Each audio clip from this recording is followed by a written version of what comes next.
Loading, loading. We're almost there. Do we have voice yet? We might hypothetically, potentially have voice. Hopefully. Now. We have audio. Oh my. I know we have... Oh, there we go. There we frickin' go. There we go. The voice program in the background had decided it wanted to freeze. But since I have the voice program in the background of everything, I did not notice. Until you mentioned that. I'm really glad someone was here to mention that. Thank you, Skeeth, because I would have gone a long time without noticing. Huzzah! That was a stressful warm-up, but let's do the actual music theater karaoke version of the warm-up. This isn't Ace Attorney, but maybe we can get Castor into the waitress outfit. It is not impossible. Sadly, we could not do Ace Attorney tonight. As I was saying before I realized I was muted, I got a call for an extra shift tomorrow, and if I did Ace Attorney tonight and my multiple shifts tomorrow, I would have gotten like 4 hours of sleep. And sadly, I am older and wise enough, and my body hurts enough that I'm just like, I value that sleep. I value my sleep very much. So, we'll hopefully have Ace Attorney next week. My schedule is clear enough, so I should hopefully be able to do it and get like 5 to 6 hours of sleep next week. But I'll worry about that when it comes to it.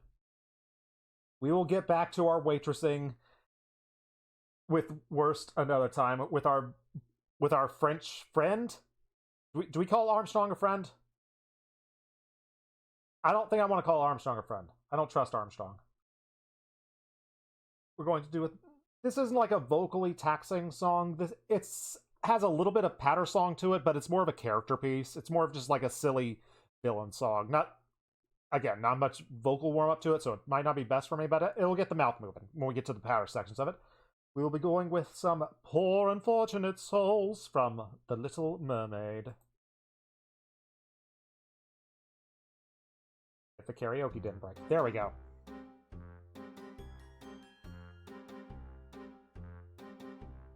I admit in the past I've been a nasty.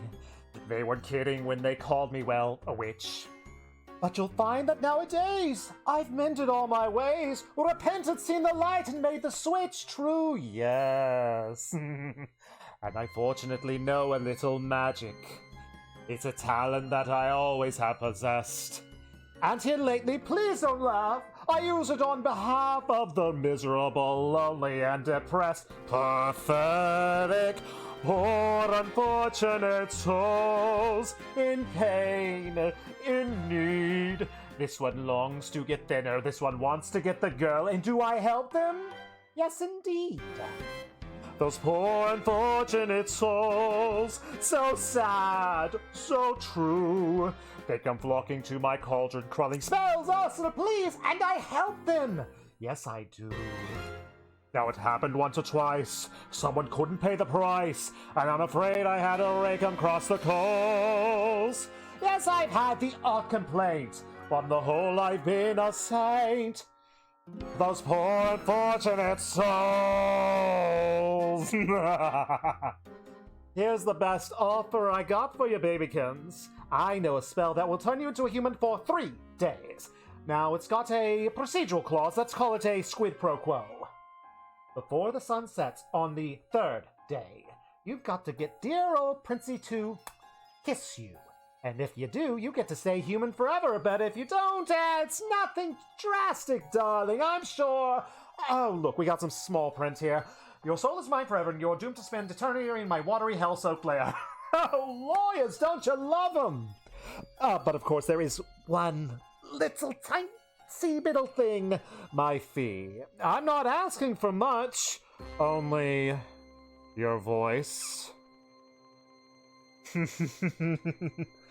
You'll have your looks, your pretty face, and don't underestimate the power of body language. The men up there don't like a lot of blabber. They think that a girl who gossips is a bore. Yes, on land it's much preferred for ladies not to say a word, and after all, dear, what is idle prattle for? Come on! They're not impressed with conversation. True gentlemen avoid it when they can.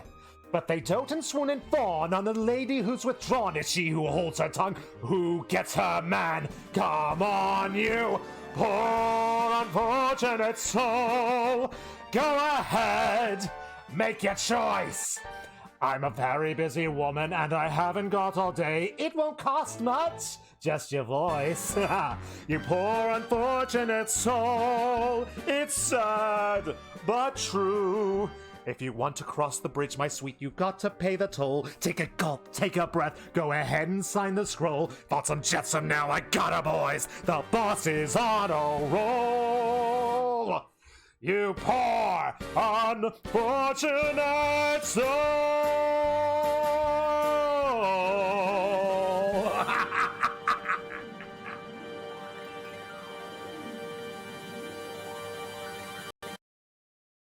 That's a fun one. Such a silly fun one. Again, it's not like a vocally great song, but it's just a fun character piece. It's just relish in just being oh so evil. But it is time. Oh, and Ace University Investigations, I've gotten through Case 2 of Game 1. Did that today in my effort to stay awake. Which, low-key, that's part of what this stream is. I need to stay awake because my body wants to sleep. I don't know why. I slept last night. The human body is stupid. But everything's fine. It's all going to work out for us. I mean, everything's going great in the game. Like, we've got me and Ren going up against Caster and Assassin. An actual assassin with, like, super monk powers. Archer, mind control Saber, who's running out of time. We're screwed. Okay. Only thing is to break through the front. 0% chance. I don't think there's any chance this works.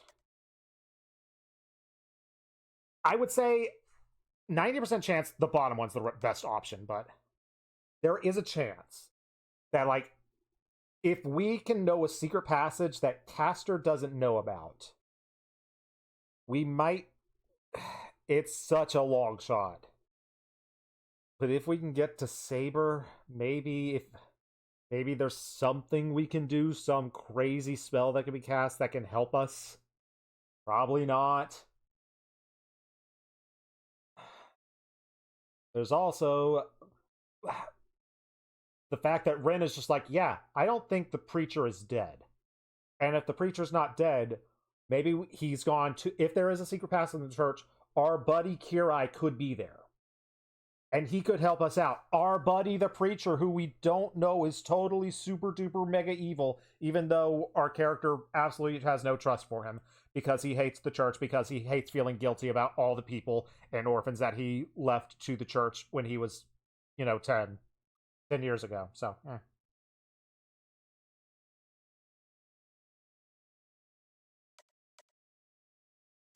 This is the smart one. Trying to find the other masters, aka trying to find Ilya. This bottom one is trying to find Ilya and whoever Lancers is that we don't know.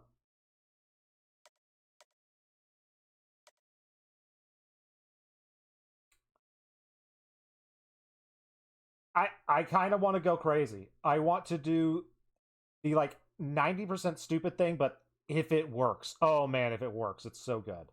To be fair, even without Shiro's backstory, Kirai is very openly evil. His yearly Christmas lecture to churchgoers is about how all their lives suck. Well, Shiro doesn't know that because, again, his orphan guilt refuses to let him even go to church.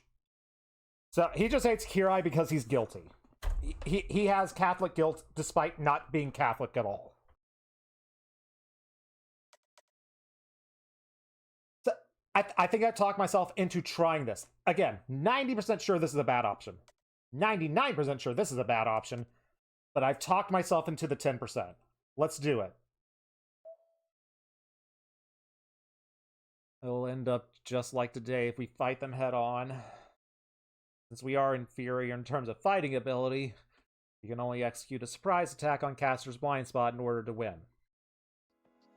Hey, you said that you're like Kodamine's student, right? Then Do you know anything about the church?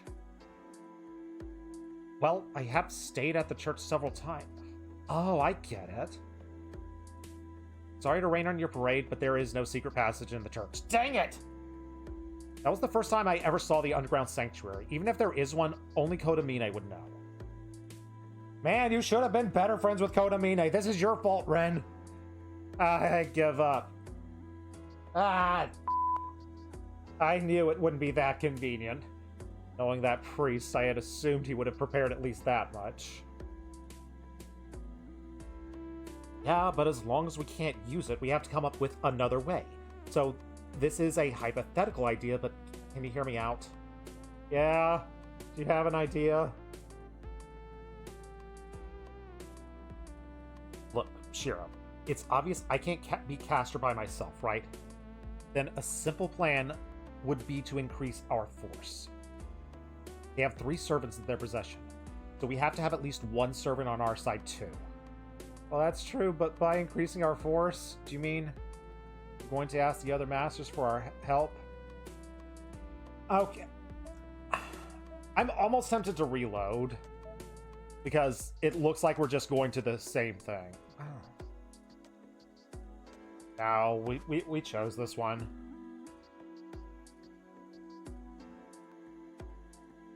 Not for help, but a cooperation. With Caster becoming this strong, the other masters cannot keep quiet either, right? If they want the Holy Grail, we need to cooperate to defeat the strongest opponent, and then we can go back to being solo. This is a standard tactics in Battle Royales, right? I haven't watched many Battle Royale animes. All 3 lead to the same, but you get Ren really mad if you suggest going in head first. Okay, thankfully we didn't do the most stupid thing. So we gotta make an alliance with the remaining masters. I see. We might be able to make a truce depending on how the negotiations go. And in that case... Yeah, there are 2 masters left. Lancer's Master and Berserker's Master. Lancer's Master is still unknown, so there's no way to negotiate, but we might have a chance with Berserker's Master, Ilchavel.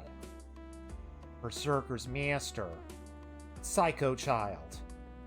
The girl in white with a rock-like giant that I met. Her actions were dangerous, but I don't think she's cruel. I think you might be wrong there.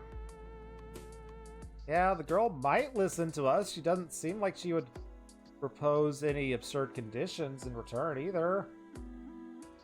Idiot, she's the most dangerous for you. He was only looking at you from the start and putting myself aside. I don't know what she would do to you. Cut my head off and put it on a doll in her house or something. What do you mean? I only met the girl once, so it's not possible. Don't scare me like that, Tosaka. On the plus side, we don't have healing ability, so if she cuts our head off, we actually get to die. Of course we'll break off the negotiation if that happens, idiot. And she looks away, then chugs her tea.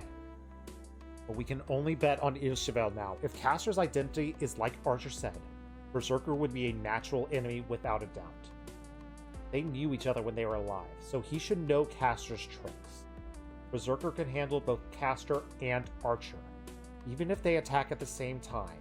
We just have to capture Kazuki during that time. Oh yeah, that's just easy. Just capture the assassin super monk. No problem. You had your chance to shoot him in the head and you didn't take it. I tried to give you the opening. That's idealistic, but Tosaka, do Caster and Berserker really know each other? Yeah, Archer told me that Berserker's identity is Hercules. If Caster is actually that extraordinary witch, then they might know each other from the Argo expedition. Just like how I don't get along with Kirai, there are always people you won't get along with in the world. But Osaka, I'm sure anyone would dislike that priest. Why would anyone dislike the priest? He's super duper nice. He's helping run the Holy Grail War. Then it's decided, but how do we find her? He hasn't come out since, but with that much magic energy, we should be able to find her no matter where she hides, right? Yeah, we can't find her. But doesn't that mean she's not in town? It's true, and Medea and Hercules were on the same ship in Greece. I really don't know much about Medea. That is a historical blind spot, of which I do have many, but that's definitely a big one. Probably not. Ilsevel must be having fun watching the Holy Grail War from afar. From afar? So she's keeping watch in a town over like Castor from Ryudao Temple. I don't know, but I have an idea. I heard from my dad the Iceberg family has a villa. He says it with a tense voice. A villa that stands in the forest on the outskirts. I know how dangerous that place is just from Tosaka talking about it. We're going to go do it. Go back to my room for nap time. Stare at the ceiling. We're going to talk to the Ilsevel. No matter what kind of negotiations take place, it's kind of obvious it'll become a trial of strength. Osaka suggested we take a nap before we head over, since, we won't be able to achieve a good result if we go there super duper tired. 5 more hours until dawn. We have to talk to that girl after that. Young master that appeared in front of us on the night I became a master. Saber's an excellent servant in all aspects, then Berserkers are specialized when it comes to punching people in the face and disemboweling them. There's no servant that can match Berserker in terms of battle. How are we supposed to talk with such monsters? It's true, small girls are monsters. Actually, not just small girls. It's all children. Children are monsters. Saying it makes me believe that it's impossible to negotiate with them, however. Strangely, I don't feel any uneasiness. I feel like that Ilya kid will understand. Just like Tosaka. Sure, she can differentiate her enemies and her allies as a mage. I feel like she's a decent kid. I like how he's like, the small girl who tried to murder me, decent kid. Priest who was nice to me and explained all of the rules of this entire war, he's an evil jerk. I hate him forever. Geez, what wishful thinking when I haven't even talked to her yet. Bet she would flame me, saying it's a convenient fantasy. What's wrong with believing that? Is it weird to have hope for someone who don't know and are about to meet? Your eye radiates evil aura. Don't be judgmental. Some people just have like a resting bee face. It's okay, they might be nice people. I realize I'm gritting my teeth. Ew. The man that told me to drown in my ideals betrayed Tosaka in front of my eyes. The guy with that much trust and power changed his beliefs super easy. Archer! I feel my heart start to sink. Or is it freezing? Mind freeze. Or just freeze your brain. Go on and freeze your brain. I will never be like that, remember. Shira will never be like Archer. Never, ever, ever. Even if that had been the very best action to survive, and it ends up being the correct path, I will never do something like that! His actions are getting on my nerves. He told me not to talk about ideals. I rebelled against him when he said I can't save anything. I don't want to be like you, Dad! Even then, I agree somewhere in my heart. His words were correct. The hero of justice that my old man talked about was just a pipe dream. I accepted that fact, that I have to become just like him if I want to get close to that ideal. But this time isn't that kind of level. I can't accept him. I can't accept that action that he took no matter what. I won't be able to keep standing if I approve of it. That's why I can't lose to you. My words don't disperse into the night and remain in the room. A few more hours until dawn. One day more, another day, another destiny. This never-ending road to Calvary. When I come to know my crimes will surely come a second time. One day more, I did not live until today. Got another interlude. Unlimited Blade Works. 13. Versus Berserker. Why is it versus? Why isn't it with Berserker? Or friendship with Berserker? Time for all your questions to be answered. I do have lots of questions. Let's see which one of them will be answered. Oh boy. She ponders in the dark by herself. It has already been a day since she attacked the church and killed the priest. Maybe killed. It has been a day since she declared that she will find it no matter where it is hidden if it exists. It may not be the case for other servants, but there is no way someone as versed in magecraft as her cannot find a holy relic like the Holy Grail. Then there is only one answer. The Holy Grail never existed in this church to start with. Letting out a small sigh, she puts her finger to her temple. When she closes her eyes, the heavy darkness weighs heavily on her whole body. That is simply a scream. It is not someone else's. The scream comes from her body and mind, telling her that she is in a critical state of fatigue. It has already been a month since she was summoned. Alright. During that time, she has done her best just to win. Her master is an ordinary person without a magic circuit, and she herself is the weakest of the servants. Okay. In order to make up for that shortcoming, she abused magecraft that is prohibited. She has been exploiting citizens.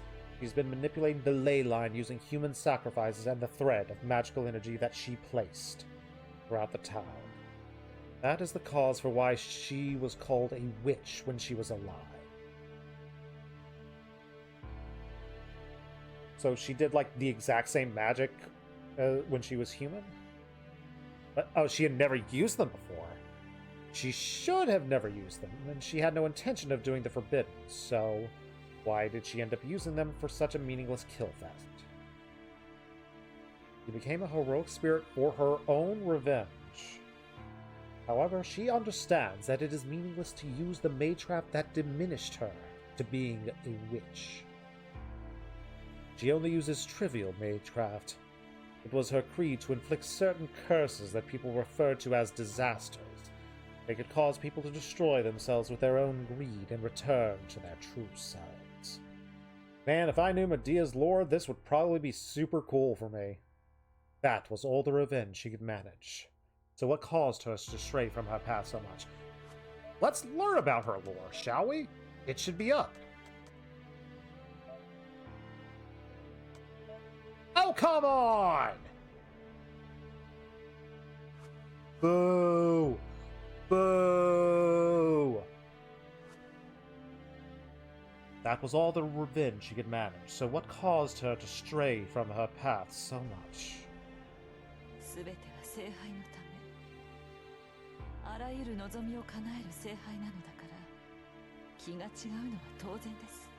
That is a lie. She knows the true identity of the Holy Grail. She has known what the thing is, and for what objective servants like her are summoned for a long time. So she knows about the monkey's paw. It is true that most wishes can be granted by the Holy Grail that appears in this town. It could allow her to stay in this world as a physical entity instead of a Holy Spirit, thereby allowing her to live a second life. However,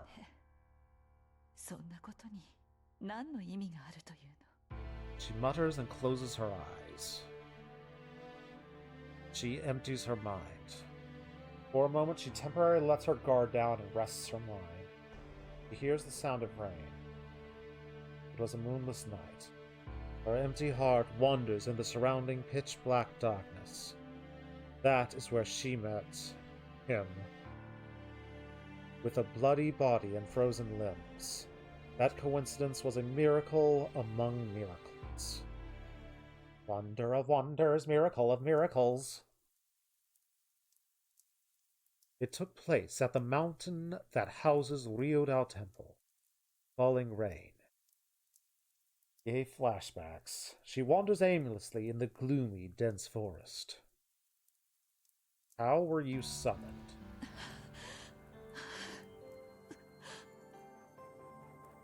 She leaves behind traces of mud. In her hand is the dagger that breaks contracts. The purple robes was wet from the rain, and her limbs have turned white from the winter rain.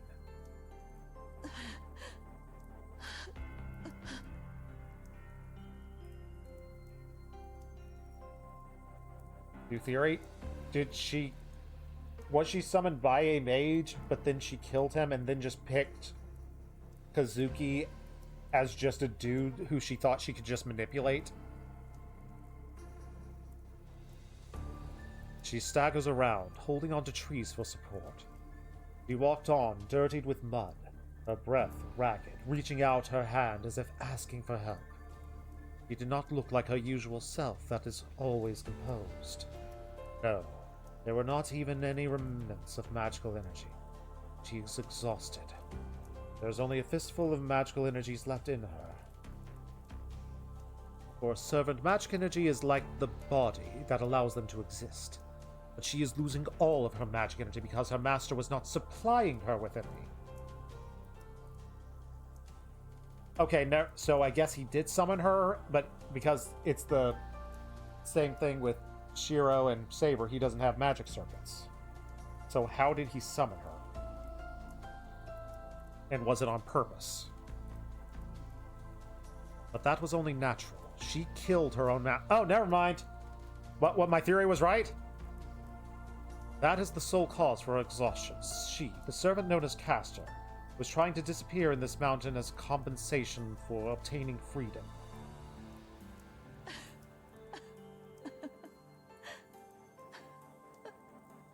A dry laughed. It is funny that her body is falling apart after she stabbed her vulgar master in the back. Moreover, it is also funny how she underestimated her connection with her master. She had done well. Her master was a legitimate master. He was in his 30s, had an average build, and didn't have many notable characteristics. He didn't have any intention to fight, but dreamed only of winning. He was a man that only waited for the self-destruction of the other masters from the shadows. But she killed her master and never said... Yeah, that's what I got. Yeah, after she said that, I was like, oh, Kazuki wasn't her original master. Definitely, Kazuki was not her original master, definitely. The man did not trust Castor. Is there... If this guy is... I doubt this guy is important, but, like, is there knowledge of this guy in the lore? He disliked Castor as a skilled mage, and he insulted her for being inferior to other servants. She gave up on him after a few days. She acted as an obedient servant and continued to fulfill the man's self-esteem. As a result, she made him use up his command spells on simple, meaningless things. She told him he did not need his command spells. Ooh! That guy made a big oopsie. She made him believe that she would pledge her loyalty to her master even without the command spells. In conclusion, it was his fault for believing her. We have official art of what her master looked like, but he has no lore relevance. Got it. The master used his 3 command spells on meaningless things and was killed by Castor at that moment. It was easy. It was unpleasant for her contract with that man to still exist, so she finished him off with the contract breaker. But she had made a mistake. Servants exist using the supply of magic. Yeah, she needed a backup plan. She really needed to have a backup plan already in place. Does not sound like she did. But it isn't just about obtaining magic energy. Servants are only allowed to exist in this age because they are connected to a human from this age. To lose one master, their passport to the age means being deported to the outside world. However, one would not normally be this exhausted. This is the curse her master had left. Her master did not approve of Castor, a mage that is more skilled than him. Therefore, he always kept her magic supply at a level below his own. That's rude. The amount of magic energy that a human possesses is not enough to keep a human spirit in this world. She would normally be able to last 2 days, even if she lost her master, but this time is different. Her magic energy was decreasing with every second, and she starts to see the end. Probably a few minutes. She will disappear if she cannot find the next master. She is going to disappear before she can even fight. As a pitiful servant that got summoned just to be trampled on, unable to accomplish anything else. It was vexing. It was vexing, but it was not a big deal, because it was always like that. She was always treated unfairly. She was always someone else's tool. She was never understood by anyone. Yes, her life was always controlled by someone else. Her mind was destroyed at a young age in order to save Jason, a hero chosen by the gods. Just for the sake of the hero, the goddess of beauty happened to favor. The goddess cursed her to blindly love a man she did not even know. Gods are jerks. With a blank mind, she betrayed her father and even her own country. So, okay. Assassin is a made-up story. His person is made on a made-up story in this universe. So that is why he's like a weaker servant. So in this universe, Medea, Hercules, Arthur, and now saying straight up, goddesses are real. Got it. So I take it to mean that like an Athena or an Aphrodite or a Zeus could be summoned. That's terrifying. She has no recollection of anything that happened afterwards. After everything was over, the girl who was a princess was in an unfamiliar country. The girl who betrayed her father, the king, for a man. The witch who cut apart her own brother and mercilessly threw the pieces into the sea. The man who wished for that in order to become the king cast her aside, saying he could not marry a witch. She was taken to an unfamiliar country, while still being manipulated, was labeled as a witch, and the only person she could rely on threw her away. God was real in this universe until... Gods were real in this universe until Jesus is born. That sounds like interesting lore. That sounds cool. That is her origin. She had nothing to be blamed for, and the people around her understood that. But despite that, the people still demanded she continue to play the role of a witch. An evil to protect the king, an evil to be on the receiving end of dark superstitions. They wanted a convenient scapegoat that they could blame for any disaster. That system has changed. Humans desire an easily understandable evil so that they can reassure themselves of their own goodness. Too real! Too real! Way too real! In that regard, she was the perfect scapegoat. The father she could rely on was in a distant country. There was not a single person who defended her, so the people could comfortably blame her for things. How they are poor, how they hate others, how people are ugly, even how people die. They decided everything was the witch's fault.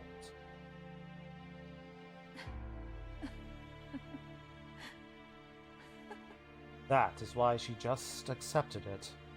Since she can only live as a witch, she decided to live like a witch. She just swore that she would show them how ugly things they desired and celebrated was. If people do not know their ugliness, so be it. They can stay ignorant, go to hell for their own crimes, and suffer forever. They will not be able to get out of hell. They can only suffer as criminals for the rest of their days, since they do not know what crimes they have committed. That is the meaning of existence she has imposed for herself. The role that they gave to the girl who had been called a witch and never had freedom. Yay! Happy fun story! But something like that, it's not something that someone wished for. That is the same for her. She continues to seek revenge without any wishes of her own. Yes. Till she met this stranger at this moment. A rustling sound. She glares ahead while struggling to remain conscious. It is midnight. What kind of human comes into this forest? It was a heavy voice. She did not even have the composure to check who it was. Just thought it was all over.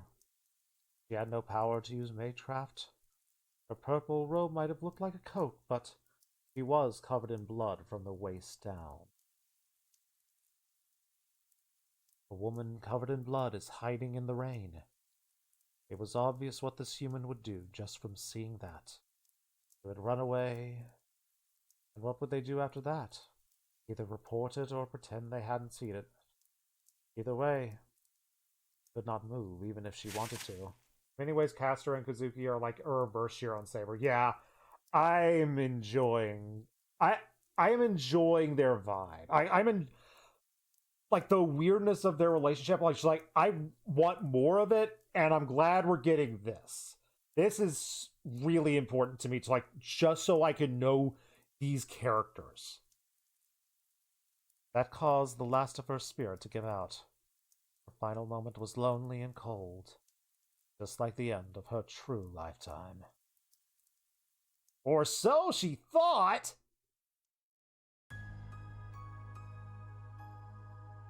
We finally get to see inside Ryodao Temple.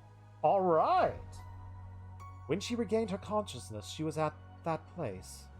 Sitting in front of her was that human, the man she met in the woods.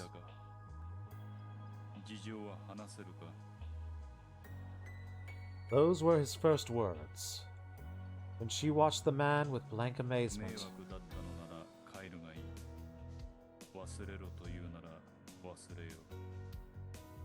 The man tells her in a tone of voice that does not change.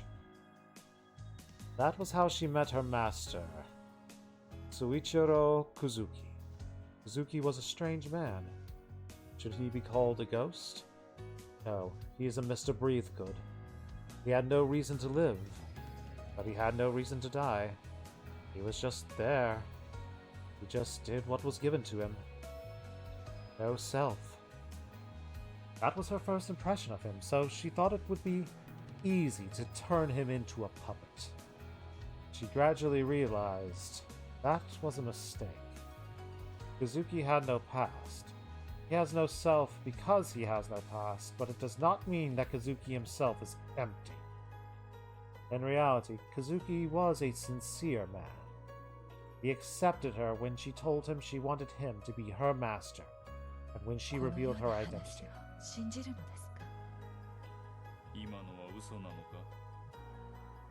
Of course, if she replies to him that it is the truth, he accepts it. She was able to stay in this world by gaining a new master and was able to return to her role as a witch. Even now, she thinks it was a miracle. She would have disappeared before she awakened if she had not been taken to Ryodao Temple. Ryodao Temple is a demonic place for servants, but it is the perfect place for summoning once inside. The bounded field that surrounds Ryodao Temple is useful for keeping any inhuman beings from inside from disappearing.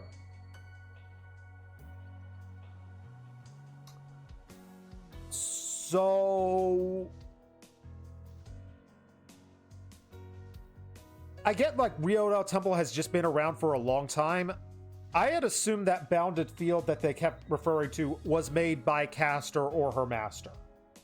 So does that mean like the temple itself just has a bounded field itself that's just been around forever? That's what it sounds like.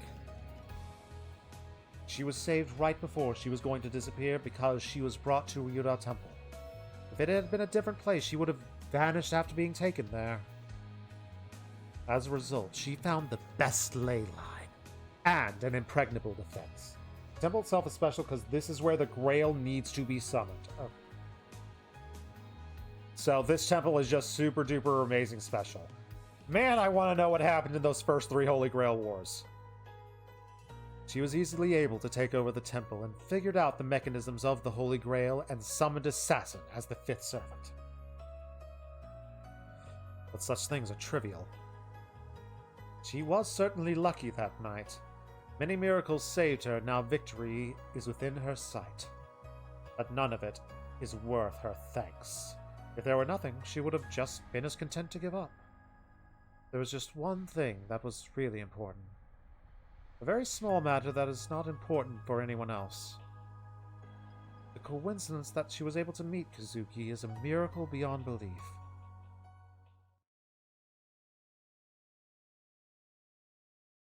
But even that is not going well. No, she sighs that nothing she does goes well. You're the heavy favorite to win the Holy Grail War. You've got, like, 3 servants of your own. I wouldn't say it's not going perfectly, but it's going well.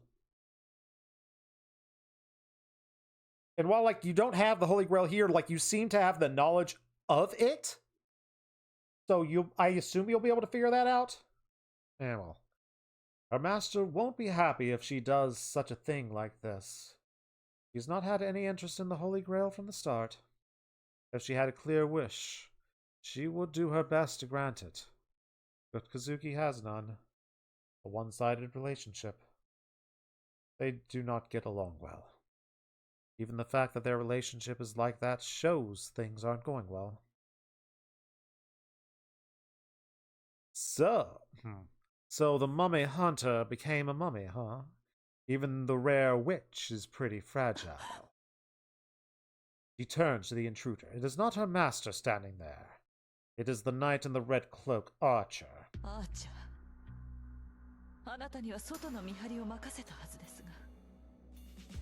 About that, I did not see any enemies around from what I saw, and then I got bored, so I came to see what's going on in here. それはそうでしょうね。私たちの敵はバーサーカーだけよ。それもセイバーさえ陥落すれば、こちらから撃って出るだけ。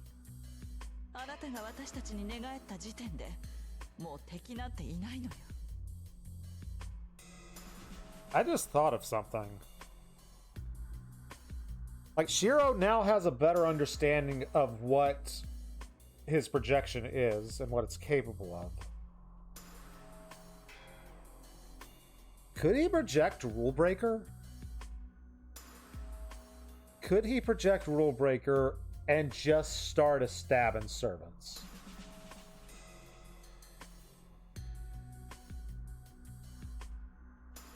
I'm curious if that's possible, or maybe that's where we're heading. Like, we've had a lot of built upon projection. And there are only so many swords. It's daggery, but it still counts as a sword for the sword pervert, I'm going to say.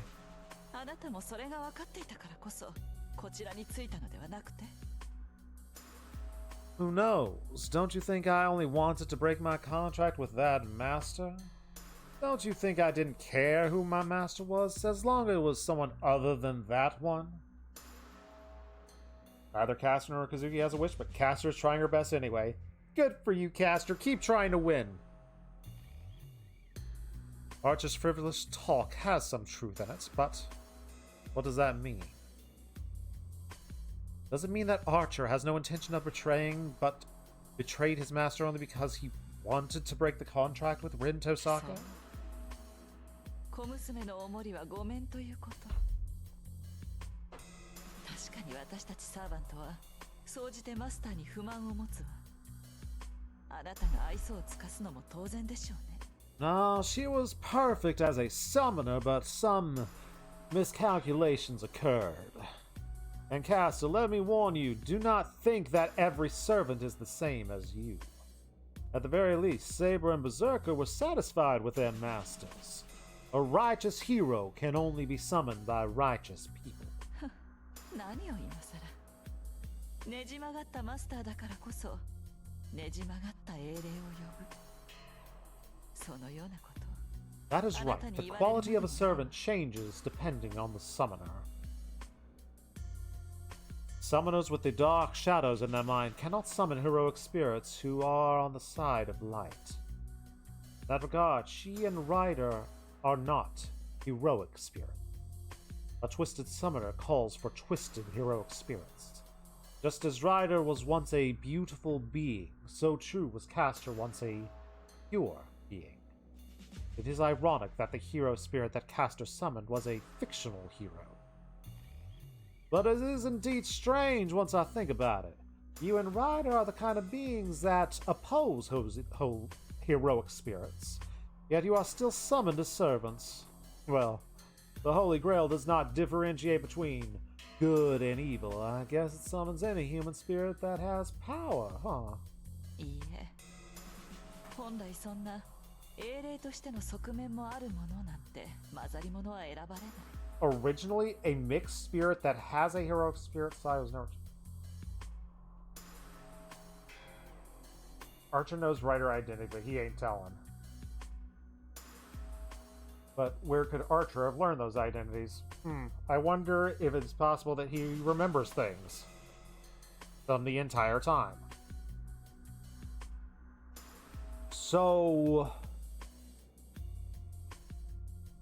normally the heroic spirits are just actually like straight up usually pure heroic spirits, but like a mixed spirit. So I guess like a pure tried and true hero is normally what is summoned in a Holy Grail war, but because this Holy Grail is so messed up, it's just like, yeah, I just summon whatever that has power. So who gets summoned just straight up just depends on the Holy Grail and just what it's feeling. Huh. この戦いがおかしくなったのは3度目からよ。それまでは私やライダーのような英霊は呼ばれなかっ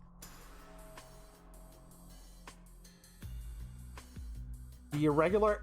Wait, wow. The irregular started in the third war? So the first two wars just had, like, pure heroes summoned.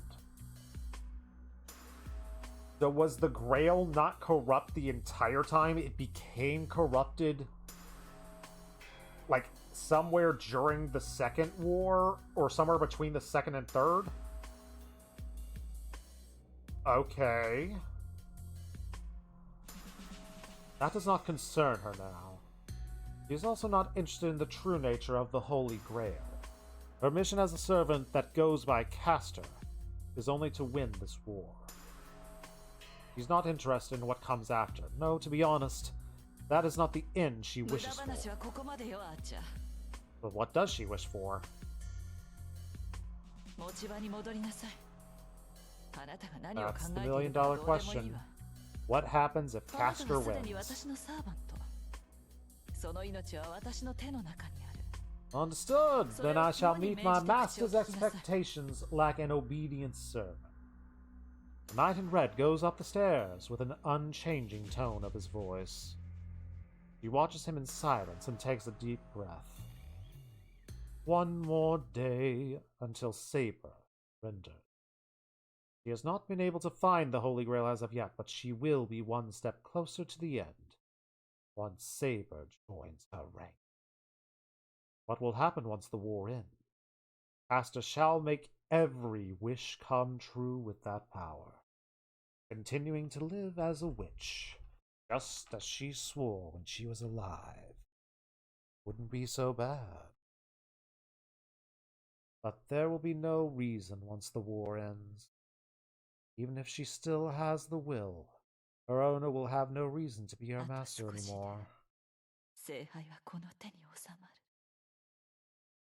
Castor extends her pale hand into empty space.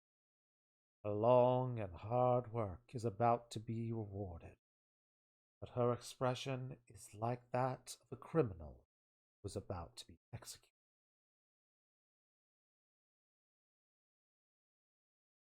Question.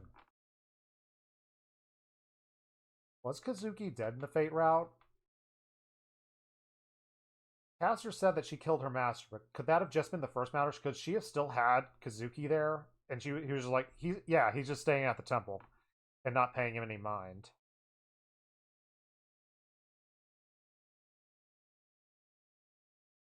But then again, well, she had like the shadow. I was going to say like maybe she got the shadow darkness powers after she killed Kazuki if she did in that route, but did she have like shadows around her during the first fight with Archer? You'll say this: Caster would never kill Kazuki. Yes. Now we know that. So we can heavily lean toward when she was talking about she killed her master, she was absolutely just talking about that first master. I saw many corpses. How many times are we going to have the Shiro for frickin' talking about all the corpses he's seen? I died that time and was reborn. Don't have repentance about the path I took. Eyes lost their hatred. My hands lost their anger, and my feet lost their hope. And I lost myself there. At least I didn't lose my pants. Ah, dang it, I lost everything. I lost my pants too. No, I like those pants. It's not because I gave up that I accepted that nothing could be saved. I just found out it's natural. Just that dying people will die, and survivors will survive. I laid down on the mountain of rubble and gazed at the spreading ruins. Never understood anything then. I thought I understood everything. Still thought about it. I can save everything here. How wonderful would that be? That is what I admired. I just thought it would be nice if no one had to suffer. I to become a hero of justice, blah blah blah. Why I aimed for it, can see where I had to be, and there are many ways to get there. I kept on running, wanting to get as close as possible, even though I didn't know whether it was right or wrong. Faster quicker, my destination was only getting further away. I'm taking the long way, mainly because everything's gone wrong. I won't regret it. I'm not skilled. I will take the wrong path and lose many things at times. Probably have a few more bad endings along the way. But I can't disregard them as meaningless.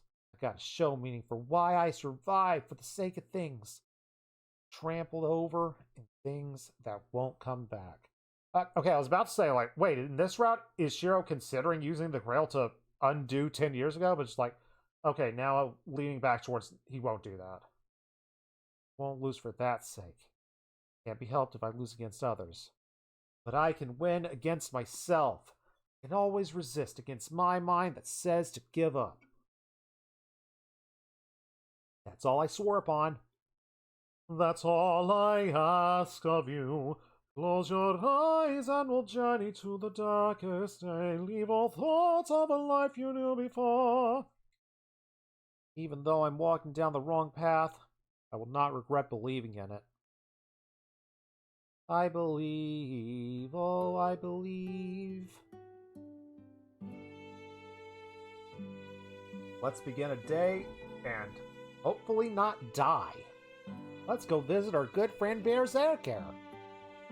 I'm awakened by the light pouring in from outside. Again, still ticked off we didn't go to Rin's house because, you know, that's where Taiga is. Like, I know they said it's like an enchanted magic sleep, but like, do we still need to give like Taiga like an IV or something? Do we need to baby bird spit food into her mouth right now?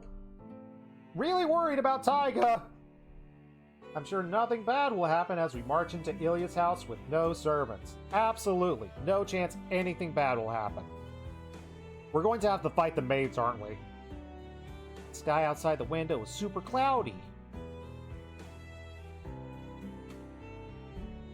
I get ready and leave my room. My body's in good condition, and there's not much pain in my wound anymore. Wait a second, we met the maid in this route, and we were nice to her, and helped her buy some snacks. We've gotten in with the maid. The maid will sneak us in. Maybe the maid will give us some disguises, or like put us in like a laundry basket and just like roll us right into meet Ilya. The maid is our way in. I shouldn't be a burden to Tosaka like this, even if we were to engage in battle.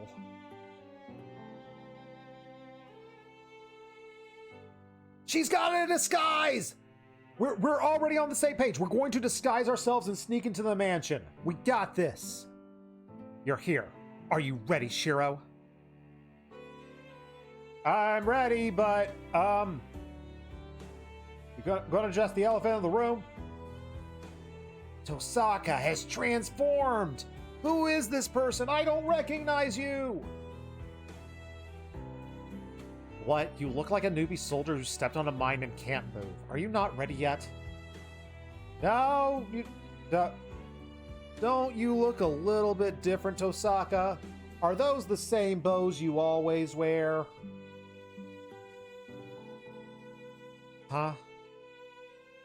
Oh, I put them on when I do detail work, so don't worry about it. Well, guess that's fine if she says so. Wonder what kind of magecraft this is that makes it look so wrong, yet so right. Turns out I'm into glasses. Didn't know that until right now. Alright, we're heading to the forest in the outskirts. It's a huge sea of trees that is unkempt and far from the city. Glasses. It has rejected human intervention for a long time, so the forest is really big and wide. You know that every year a few people go in there without proper preparation and get super lost? Pretty glasses. I nod silently. Our destination is the Einsberg Villa, that is said to be somewhere in the forest. That girl, our fate, is decided the moment our negotiation with Ilstevel breaks down and we end up fighting. I like how we're just like, yeah, it's going to go poorly. There is going to be fighting. We can't call for help, and it'll be super difficult to just run away. We can't escape from the forest alive if we don't feed the giant, Berserker. And let's get going. I stayed up all night estimating where it might be, so we should be able to find it in like half a day if all goes well. We'll take a taxi, so get some money ready. He picks up a Boston bag full of things and starts... A Boston bag? Just like a Boston Red Sox bag? I go after her with a bamboo sword bag in one hand. But Tosaka, money for a taxi is one thing. But does that mean we're walking back home? Do we have cell phones yet? Can we have cell phones to at least call a taxi for the way back? We ride the taxi for an hour from town. We ride on the endless highway, passing several mountains, and reach the entrance of the forest. And of course, there are no paved roads. Walk about 1 kilometer from the highway, and finally reach the entrance. It wasn't going to be easy, but I can't help but nervous once I face it. Do we at least pack, like, some lunches for this? A Boston bag is like a big purse with a large strap. Never heard of that. The forest is dark, even though it is daytime. The tall branches that cover the sky shut out the sunlight, and it's hard to see more than 10 meters ahead, let alone at the end of the forest. Hey Shiro, sorry, but can you walk ahead for a bit? That's fine, but you're the one who knows where that girl is, right? I don't think it's good for me to go. Am I bait? Just tell me if I'm bait. I just want to know, please. And also, can you put the glasses back on? I complain, and then felt a shock. I pull back my foot. I only felt numb for an instant. Felt subtle, but it hurts way more to stub your toe on a dresser. Static shock. I knew it. I'm sure it's only for identification, but it seems like she has the whole forest under surveillance. Oh, bait just needed me to test for trap. That is bait! That counts as bait! Wait, isn't this bad? That means we set off the burglar alarm, right? Then... I don't think that's a problem. We didn't come here to surprise attack, we just came to talk. So it's in our favor to let them know we're coming. Oh, but be careful. Be careful, you're gonna feel a shock. Oh, I know. I saw it happen to you, so I know. Osaka waves her hand and just steps into it, and at that moment... She got frickin' thunder shocked! Osaka lets out a funny scream and jumps back. Wow. Barbecue Tosaka. I hear crackling electricity. I want to believe it's my imagination that the leaves piled up under Tosaka's feet are scorched. Seems like the alarm reacts differently depending on the person who steps in. Oh, it was just like a regular greeting for me. I calmly explain. I'm sad we didn't get like a straight up like a Thundershock version of Tosaka of like seeing like the skeleton and stuff like that. Oh well. It doesn't seem like Tosaka's listening to me. That kid has some nerve, and I heard you laugh just now. Tosaka is yelling at the empty space where there isn't anyone. Hey, no problem, Corvus. Enjoy your cleaning of dishes. We've got a special stream today that was not planned because work is giving me a lot of stuff tonight or tomorrow morning, so I cannot do Phoenix right, unfortunately. But still, go follow our buddy the Worst Heroes. Those Worst Heroes rules, and hopefully next week we will be able to continue with Recipe for Turnabout. I don't know where that line went, as her threatening attitude seems like she might go fight instead of talk now. That's bad. Anyway, seems like talking bad about Tosaka is fatal no matter how far away you are from her, so I need to be careful. That reminds me, I need to clean some dishes. I reached a stalemate with one of my housemates who cooked like a shepherd's pie and just like left 10% of it out just on the counter, and I was been waiting for them to throw it away, and straight up I waited a week, and it just finally got to the point where I was just like, fine, I will stop being stubborn and actually be a responsible adult and throw this away and clean this, because screw you. Just noticed you have a star next to your name for some reason. That is because you got a gift sub. We hit our sub goal for September last week, so I'm going to commission an artist to make a new emote for us. I was waiting till that artist opened up commissions, and I think they just opened it up the other day, so I need to reach out to them. So enjoy your emotes. We got some of them, and I like our emotes that we got. I hope you like them. You walk through the forest. We're the only living human beings among infinite trees. I also have never made like the special thing for like the subscribers on the channel. Maybe that's something I need to do that one day. I don't hear the breathing of any beast, and the plants in winter are as lifeless as corpses. The endless sea of trees that seems to go on forever makes me constantly feel apprehension. It's already been 3 hours since we entered the forest.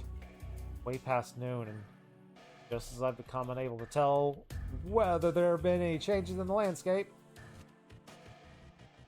found it. For the reason you're cleaning your dishes as your brother is somewhere else, and all you'll say hasn't been done for 2 months! 2 months is 2 months! Yeah, needs to be done. 2 months that needs to get done. Oh, I am sorry, Corvus. Oof. Jeez, I'm fed up, even though I knew about it. They really built something like that in a place like this? I followed Tosaka's line of sight. There's only darkness ahead. Between the trees, there are some incredible out-of-place thing that can be seen through the cracks. They're so small, they can easily be missed by someone who doesn't pay attention. What is that? Is that a wall? It's a wall. Jeez, what's up with that? They brought the whole thing from their country. Saka curses and heads to the strange object we see in the distance. Great. He was supposed to do it, but he never wanted to do it, and he had to fight you about it. Just do your chores. It's like, if you have, like, a set list of chores that you're supposed to be doing, you do them. Ugh. Which reminds me, I need to do my chore of feeding my cat. Which I will do as soon as he scratches on my door, which I suspect will be coming at any moment. Tosaka curses and heads to the strange object. I follow after her, still bewildered, unable to grasp what it is.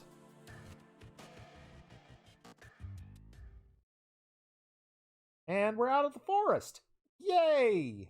And now we're hopefully not going to die. No way anything goes poorly. Nothing could possibly go wrong. Forests that seem to be an utterly endless abrupts. Oh, it seems like the traces of the forest vanish, as if they carved out just this part with a big spoon. Gray sky curving above us is so high I can't see everything. A huge dome-like space. This is more like an underground kingdom instead of an open space. It's like that TV show, Under the Dome. Ever saw. Hey, it's no problem. It's okay to vent and be a little bit negative. Like, you're not being hateful, so just look, it's fine. In better news, you have a new Gunpla Hall. Heck yeah! Enjoy building your giant robots. Giant robots are pretty neat. This is Ilchevel's dwelling.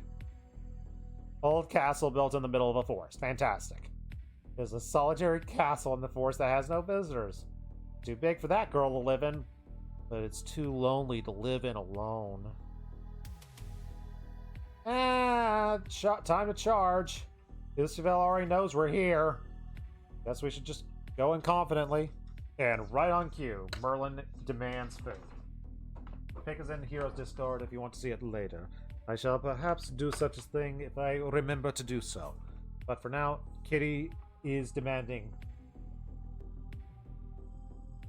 Be right back.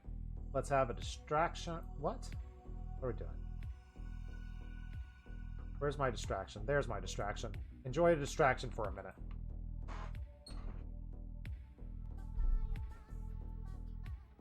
Come on, buddy. Come on, Blue.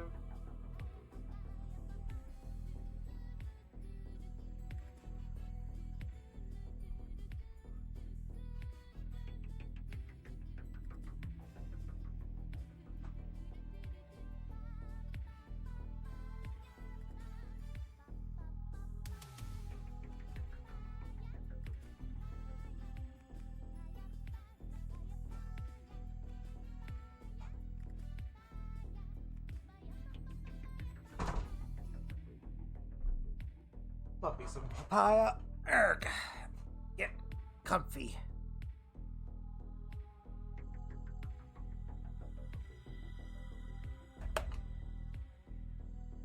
Let's just go in the front door. What could possibly go wrong? Let's go to Saka. Tosaka?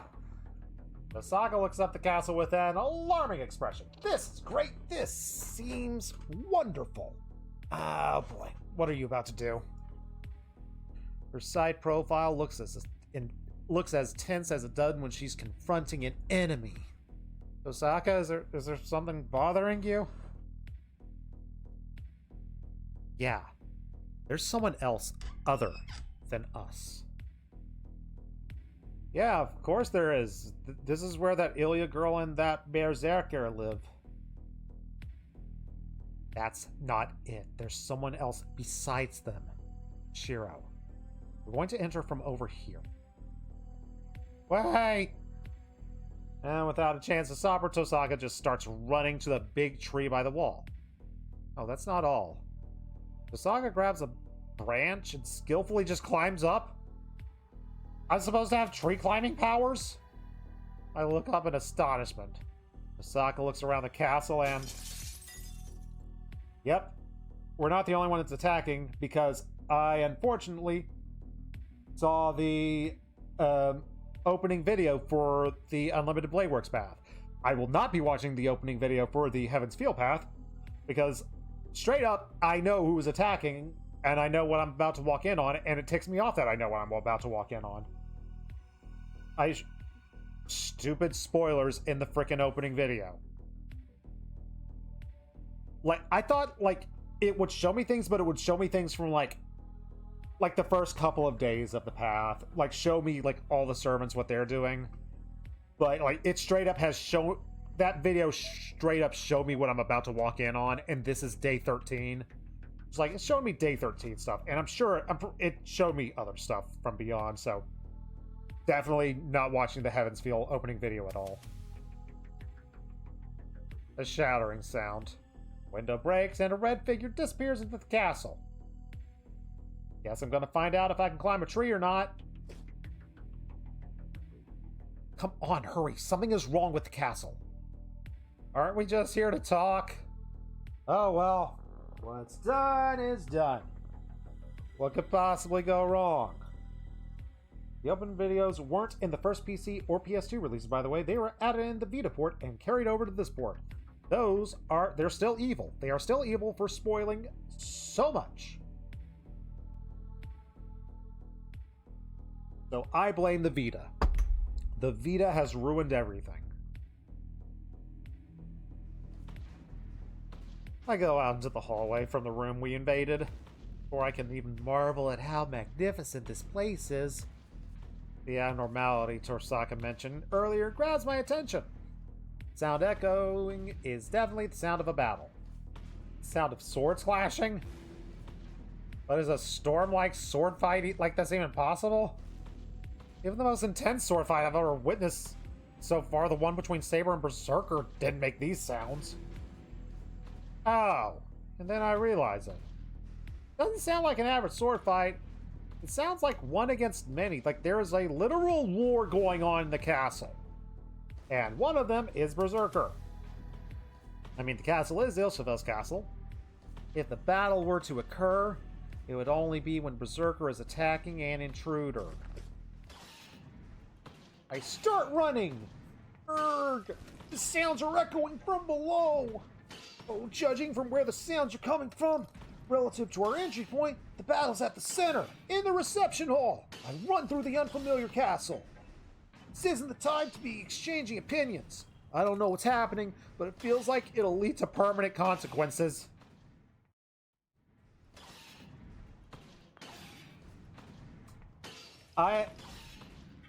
Cardwiz, I'm rooting for my boy.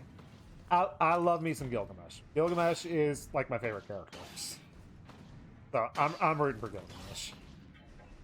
But from a story perspective, I want Gilgamesh to die because it's just like, I don't want all the paths to end in it's you versus Gilgamesh in the end. Because like, even though he has the power to be the big bad of everything, it's like I want each path to be very different. So I am hoping that Gilgamesh loses, even though he's my boy.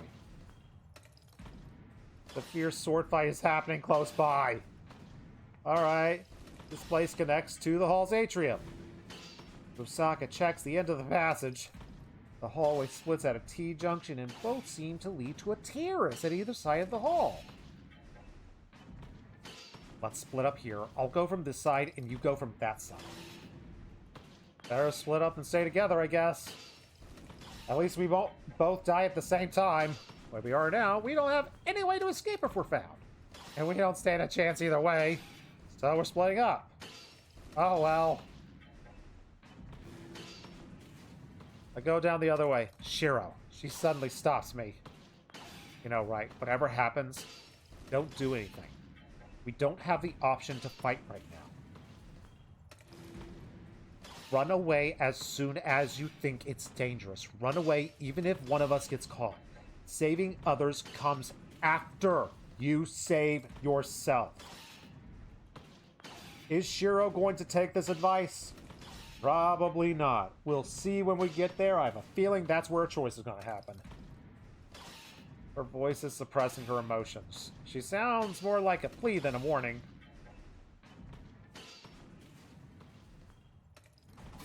No, we don't even get to see this place looking fancy. I go around and come out onto the terrace of the lobby. I see Tosaka emerge on the opposite side. She immediately takes cover and peeks. And the instant we look down at the hall, we both suppress our voices. Oh! Really need hydration. Voice. Why is my voice going out?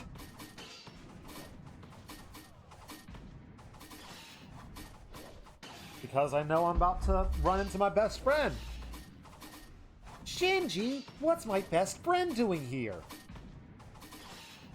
Shinji stands atop the rubble in the corner of the lobby, just observing the spectacle with joy? Huh? No, that's not it. That's not the surprising thing. Right now, the truth that I have to accept right now is the battle that Shinji is observing.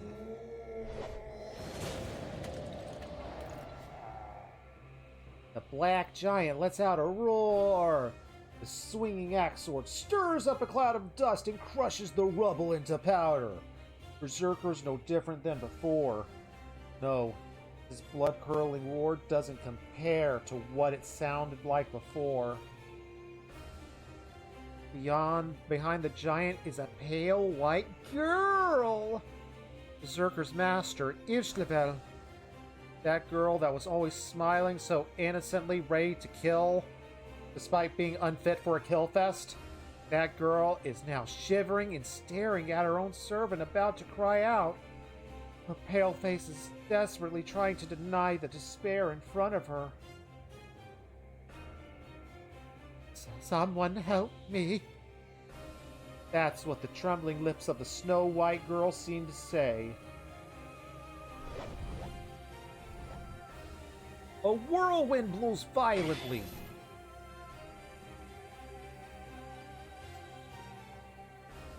And the bots have been out in force lately. Oh well. Berserker's axe sword is repelled each time. In the center of the hall, by the noble phantasm of one servant reigning the throne of rubble. Luckily, we only know of one servant that's left, so this must be a fight between Lancer and Berserker. So that's great, and if Shinji's Lancer's master, we've got both of them together and we can talk and be friends. That'll all work out for us, right? Yep, time to watch a fight between Berserker and Lancer, the servant Lancer, who I already know. Lancer looks different. The countless number of... Oh, many swords. Oh, many swords. The countless number of swords dance. Each one of the weapon appear behind the man is undeniably a fatal weapon.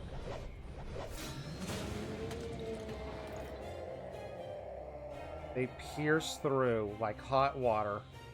The bottomless noble phantasm destroys Berserker's body as if repelling his axe sword wasn't enough. So, how many lives you on now, Hercules? Do you want to... Ilya, have you been keeping count? Just raise a hand, raise some fingers. What are we at? His limbs fly off. The sword cuts through his body, penetrates his head, and pierces his heart. But he doesn't die. The giant revives after each instantaneous death that he suffers and just resolutely advances towards the enemy. 8 times already. Okay, thank you. Berserker moves forward. While being killed mercilessly that many times, that enemy welcomes him with a smile. Aw, how nice of our buddy, the Golden Archer. Berserker is killed many times, unable to get close to his enemy. No way. It's not because Berserker is being defeated without being able to do anything. That man, that servant is beyond belief. Fact or fiction.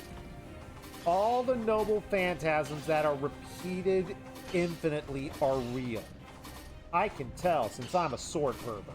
And I tried projecting Archer's swords. Those are the original versions of every noble phantasm. Who could he be, being a heroic spirit who's able to gain that many weapons? First of all, there should still be 7 servants. Have I miscounted something? Then he's an 8th one? He shouldn't exist. I can't breathe. Berserker is nothing less than astounding. A body made out of steel that surpasses superhuman strength, and on top of that, he can just regenerate on the spot when he dies. He's not an opponent who can be matched, but he's being matched.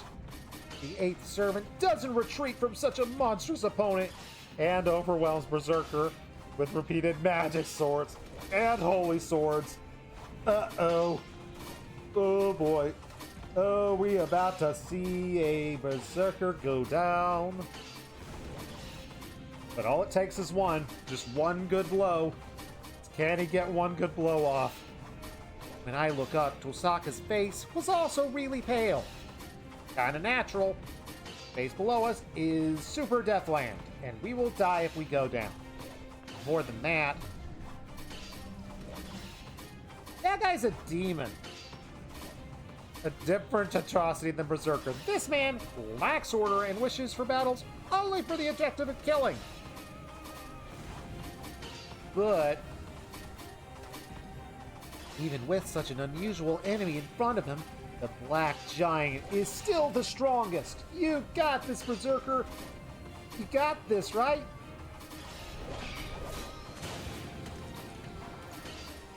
His steps don't cease. Even his whole body is pierced or cut up, and he receives the rain of noble phantasm, regenerates each time, and closes in on his enemy. It is an advanced devoid of tactics. He's not thinking of ways of countering the enemy's attack.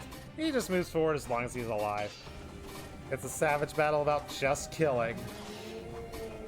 He will not reach the enemy. Berserker's courage will prove futile, and his life will end just as a mere target. That enemy understands that. That's why he stopped on purpose, and is just provoking the giant to foolishly move forward. There's no chance of victory for the Black Giant with this method. It's something that the man confronting him and I, looking as an outsider, can tell. And most likely, even Berserker himself, who is being used for target practice, must have realized the same thing a while back. That the giant keeps stupidly moving forward. He knows no retreat and doesn't avoid the attacks. The man welcomes the figure with a smile. All you can do is attack. Guess it shouldn't surprise me since you're Berserker. Still, I had hopes for you as a fellow demigod, but I didn't expect you to be such a fool. The noble phantasms appear. Roaring with laughter, the man just commands the noble phantasms behind him. Because he can. Then I shall finish you off. It would be unpleasant for you to come any closer. Uh-oh.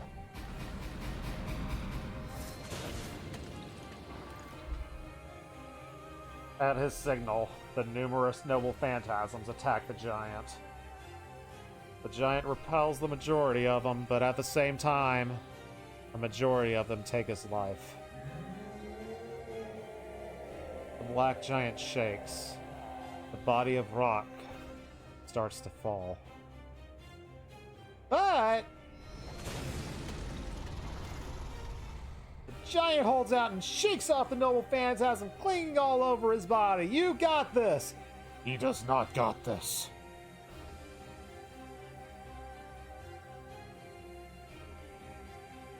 What the? The astonishment comes from that man. The Black Giant gets rid of the swarm of noble phantasms and closes in on his enemy. His body is already a corpse. The Black Giant advances with what should be a hopelessly fatal wound. That is the result of a strong will. It is not the madness due to being a berserker.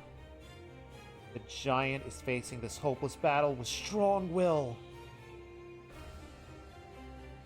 That stupid target that's only got its is going for it is still intact. The magic bullets continue to fire mercilessly, propelling him with his axe sword. The giant closes in on the man with his body slashed, his legs pierced. He most likely won't reach the man. Yet for him to still challenge himself while understanding that, he must have something that he cannot give up. What is he moving forward for? The servant fights for his master to protect her life. This is why that giant didn't retreat. He could only move forward as a shield, protect his master behind him. The frightened girl from the reign of the noble phantasms. The giant resumes his foolish advancement.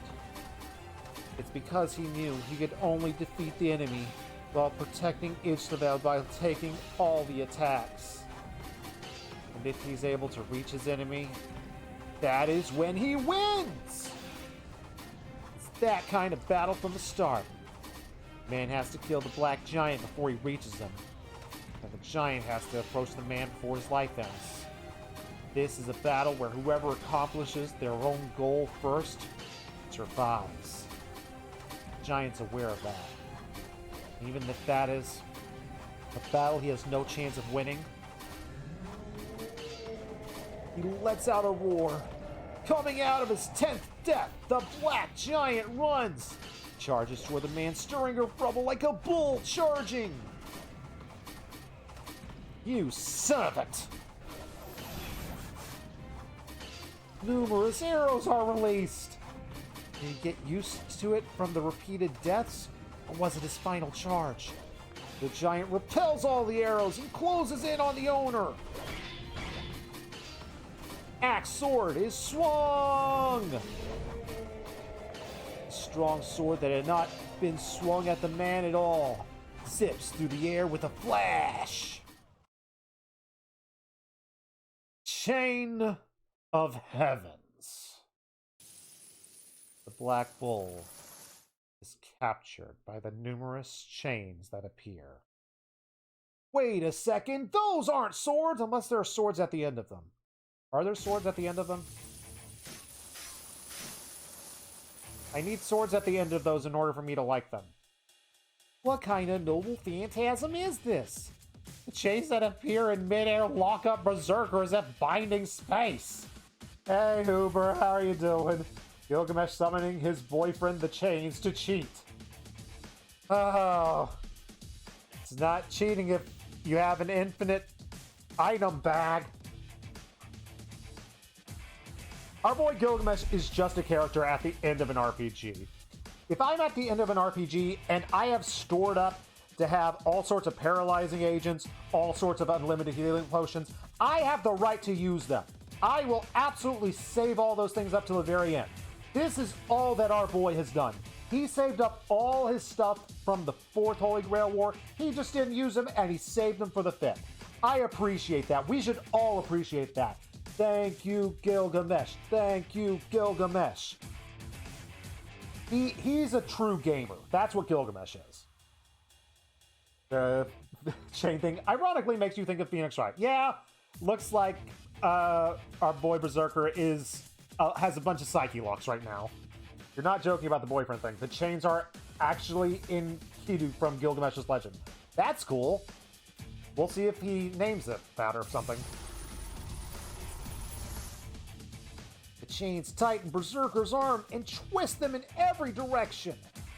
As the chains wrap around his whole body, they continuously get tighter and even try to squeeze his rock-like neck.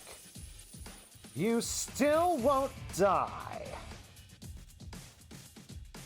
Ha! These chains once bound the Bull of Heaven, but even they do not seem to be enough to finish you off. Ha ha! The man's voice. The hall is filled with the creaking sound of change. It must be Berserker's strength. Giant tries to cut off the chains that control space itself. Even if it initially sounds impossible, there's no doubt that giant can accomplish it. But of course, that man understood it as well. Hope you're having a lovely day, Uber. Thank you for stopping in. Sorry we couldn't have Phoenix Wright tonight. My work gave me a long day tomorrow, so it's just like, I can't do Phoenix Wright. It's too late for that, unfortunately. But next week, we're going to get back to the restaurant next week. More of Maya in a maid outfit next week. No, come back, Berserker. The girl screams. She uses a command spell to command Berserker to retreat by force. But the giant is still captured by chains and unable to move an inch. Okay, now you're cheating. Now you're cheating. Is he resisting? Or does Gilgamesh have cheating powers? Wouldn't be surprised either way. Why, I told you to come back inside me. Phrasing. Don't say that, young girl. Please do not say that, Ilya. Ever again. So why? It's useless. Your puppet, not even the gods can escape these chains. No, the higher the divinity, the more they become prey. This was originally made just to discipline the gods. I will not allow teleportation through a command spell. Cheater. We can have chains on this channel. I'm not, should we, is BDSM, are chains against the TOS? Should I have been having TOS Tomberry up? Maybe I should have. Also, I am going to make an executive ruling out of like the bajillion times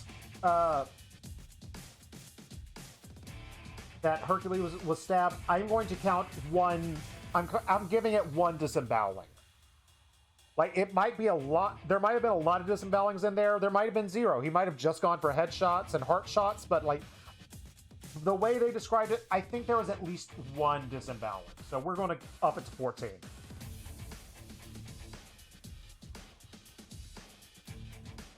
Okay, it's going to be a borderline case. Well, next time we see the chains, we'll decide if we need TOS Tomberry.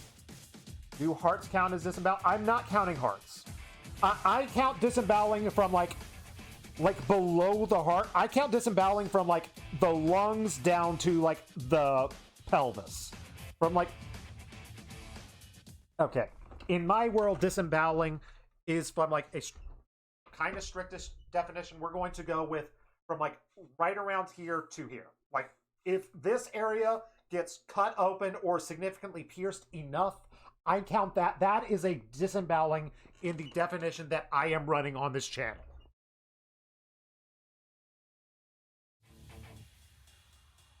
But I feel I have to be safe and assume at least there was some disemboweling there because he's taking every single blow. And I feel like enough probably pierced his gut and lower chest area for it to count at least once. But because they didn't specifically say it, I'm not going to do multiple ones. And then the man points to the giant as if to signal the end. Oh! Oh! The astonished girl's voice. It's over. Merlin, I fed you. Why are you scratching my door? Do you want to watch a giant legend die? I guess you do. What the heck, Merlin? Now it's super over. This time, really ends. Super serious this time. Hang out in here. I'm sure you still got food. Whatever. Get in here, buddy. Before we look at a probably dead body, we look at a very alive kitty. We love kitty.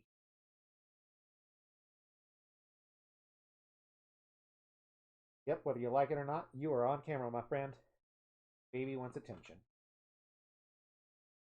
He wants to chill out in here.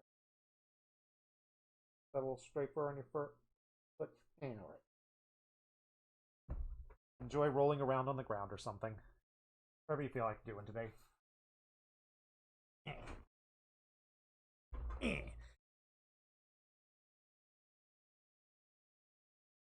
Bound by chains and therefore unable to defend himself, he gets annihilated by the noble phantasm 22 times.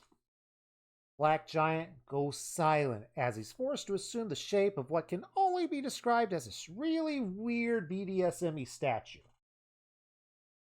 There's no need to even check whether or not he's breathing.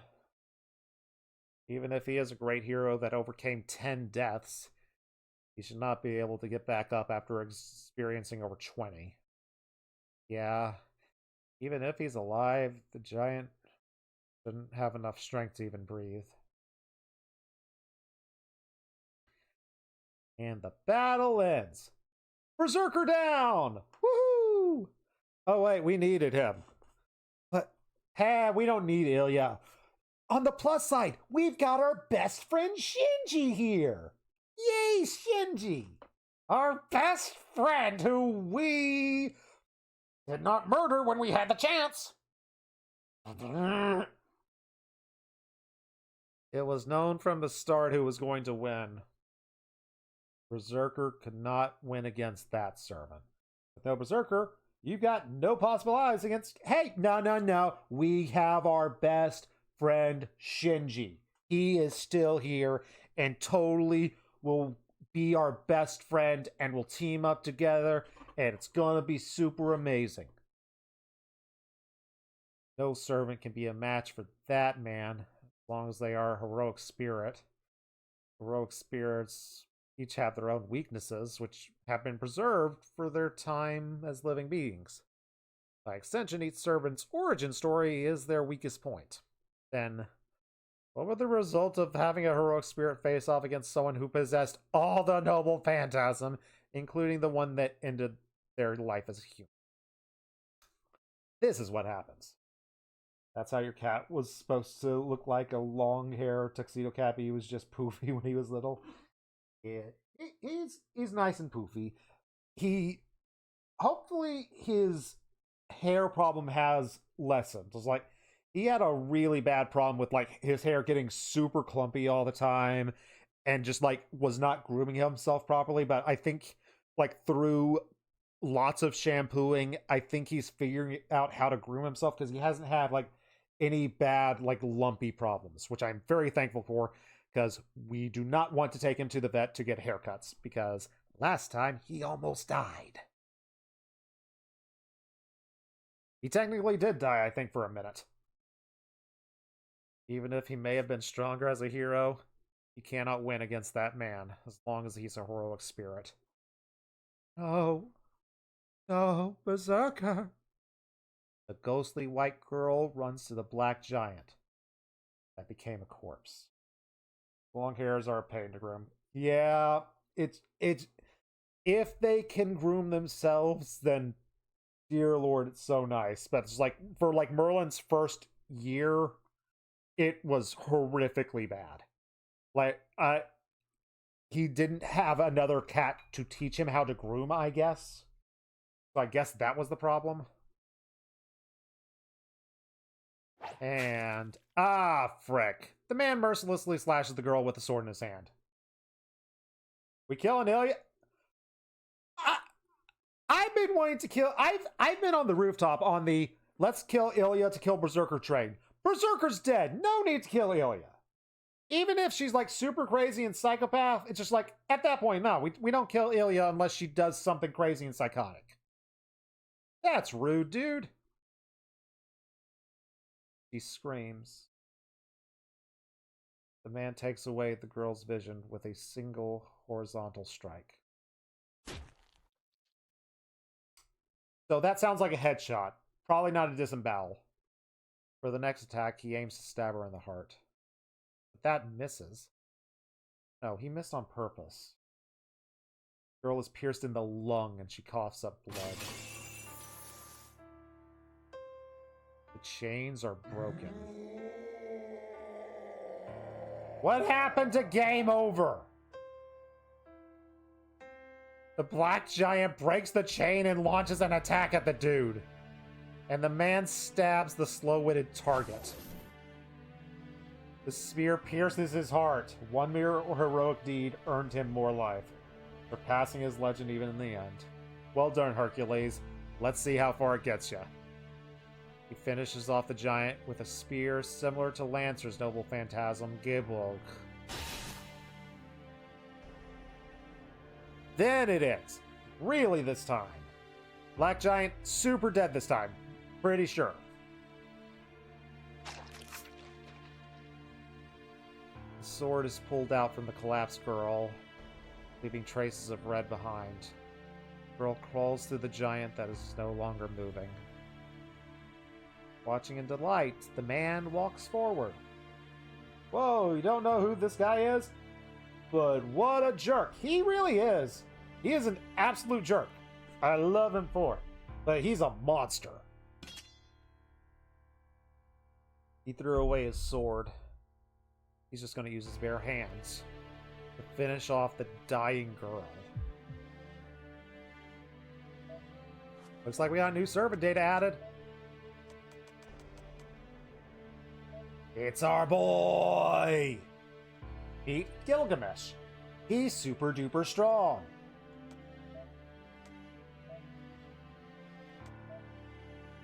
Just can summon every weapon that he has ever owned. So, yeah, freaking Gilgamesh is here. So, we're screwed. Hey, but look at him. He's chaotic good. That means he's gonna side with us, right? He's good aligned. He's clearly a good guy. I've been saying all this time Gilgamesh is a good guy, and that right there is my definitive proof. Gilgamesh is good.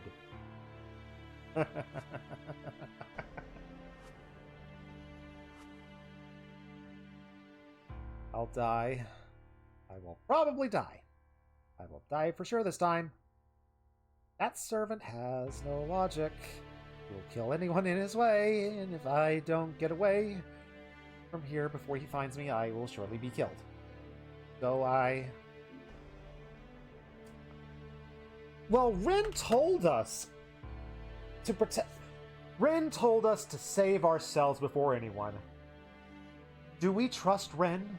Ren, our best friend in this route? Ren, who now can wear glasses? Do we believe in the power of Ren? If we believe in Ren, we don't move. We don't move, and we just live out our lives. Ren Tosaka is right. Maybe we just let her die. Can't be nice enough to give her a quick death. We're stopping her. Of course we're stopping her. But we could get a bad end. We're stopping. We're stopping. Not even joking. This is Shiro we're talking about. He's always going to play the hero, no matter what, pretty much. It takes very special circumstances for him to not play the hero, and that special circumstances is usually me wanting to see the other option more. But I don't want to see the other option more for this. What you about to do, Shiro? My frozen body bursts out. My feet lift me up and my arms grab the railing at the same time. I see Tosaka's face as I do, biting her lip in frustration and glaring at the tragedy below us. Oh, I know it's obvious Tosaka wants to stop him as well. But we'll be the ones killed if we do, so there's no way we can stop him. That goes the same for me. I know that it's stupid of me to die trying to save a dying girl. But I don't care about that. I can't leave that girl be. That's what overtakes my mind. I jump over the railing. Ow, my ankles! Osaka and Shinji both look surprised at the intruder, but the man doesn't even see me jumping down. The man reaches out for the girl in white.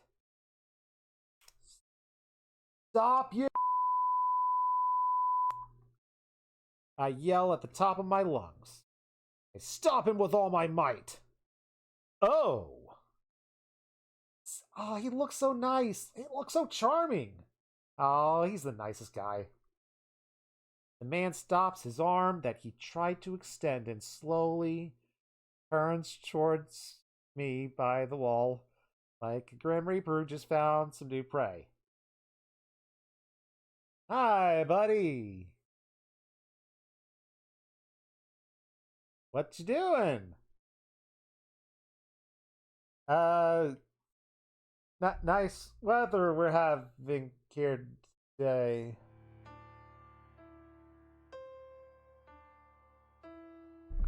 So I'm guessing this is Caster's perspective again. Yay, flashbacks! Lots of flashbacks. Going back over a month, he was summoned to this world before anyone else. He was not summoned to this country, a faraway foreign country. The ground is constantly covered in white. Oh, this is Hercules. The sky is always gray. The castle is built hidden in the mountains. It is always winter in that land. Coldness, nope, shouldn't use that voice. My voice will go up a lot quicker if I use that voice. Generic narrator again. Coldness and stagnation, barrenness and longing. They are like living corpses, cutting off their connection with the present world. and waiting for a reproduction of a miracle. The winter coldness takes away their human warmth, and the stagnant world won't allow them a new lifestyle. His families were seekers of the Holy Grail. Spring wouldn't come for the Ironsbelt family until the day their dearest wish is fulfilled. It has already been 10 centuries since they started the search for the Holy Grail. After using every possible method to get close to the Holy Grail, they were eventually able to cast the Holy Grail out of iron. However, all they could make was the vessel. No mystic dwelled within it, and they kept casting vessels that would never be filled.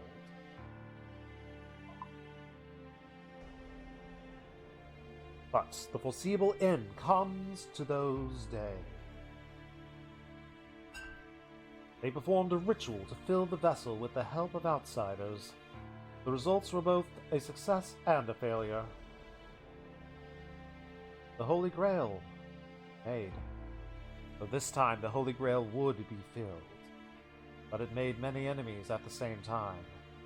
Even as the supposed owners of the Holy Grail, they were reduced to mere providers of a service, no better than any other mage. Their tenacity is abnormal. No. Ever since they almost obtained the Holy Grail 1,000 years ago, they had lost their mind. They broke the rules and constantly pulled the strongest card. The first time they did not have the leeway to do so. The second time they finally found a loophole in the rule. The third time, they summoned what they shouldn't have. So we're getting a... This is probably as good a look at the first 3 Holy Grail Wars we're gonna get. So the first time, they just weren't able to figure out their way around the rules. Second time... So the second time was the first time they corrupted the Grail somehow. Or at least they did something that allowed them to summon a quote-unquote corrupt servant. And that's when, the tainting of the Holy Grail started. I don't know what the cause and effect was. I don't know what the chicken and the egg in that situation is, but one definitely seems like it caused the other. The third time they summoned what they shouldn't have. What the heck happened in the third Holy Grail War? And then the fourth time. They were sure of their victory after gaining the strongest card and its manipulator. Fate Zero. The results were a crushing defeat like never before. Of all the servants and masters, they chose the ones who betrayed them. The man destroyed the Holy Grail. So, okay, because from the Fate route, we know this is Kuritsugu, and we know this is our Saber. The man destroyed the Grail, leaving his daughter behind in the Winter Castle. Finally confirmed, Kuritsugu is Ilya's father. She's calling us brother for a reason. It's true. They were furious at the man's betrayal and lamented their mistake. They could not trust outsiders, after all. Only one of their bloodline, their family's creation, who had inherited magic circuits perfected over generations, could obtain the Holy Grail. They had a backup plan to start with. Then the fifth time, they made certain they prepared the strongest master and servant. That was him. 2 months before the Holy Grail started, someone is actually ringing my doorbell. I don't think I've heard the doorbell ring in months. If it rings again, I might have to go answer it because I might be the only person in the house. If they're desperate enough to ring again, I think I have to go.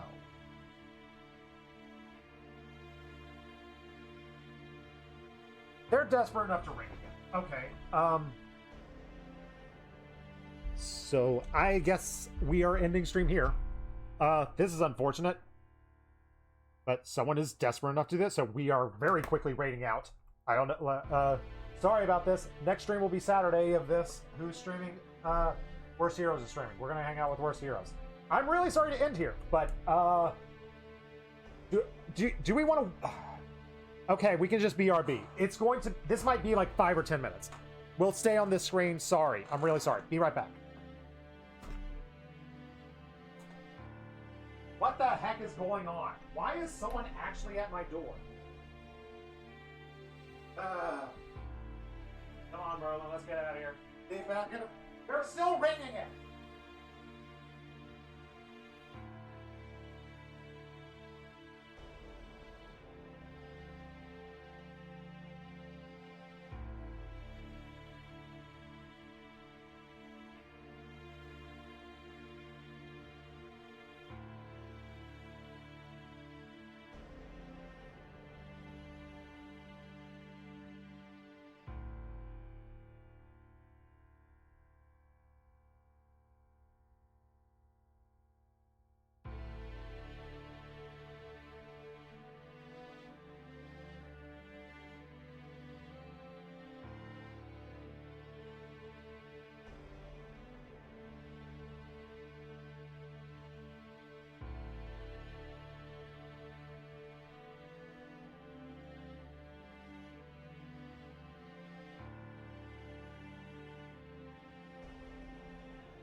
What the frickin' heck?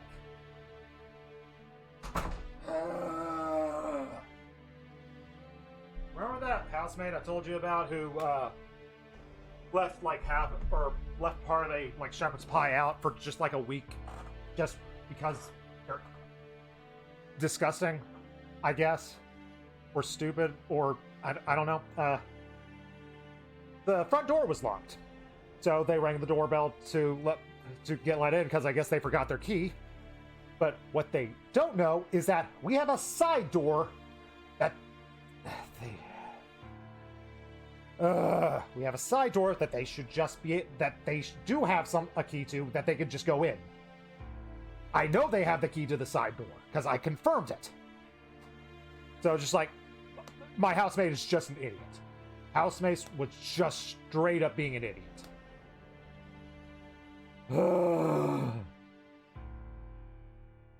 All right. I'm going to calm down. That only took like 2 minutes. That only took like 3 minutes. We're good. We're good. Keep cool, my babies. I'm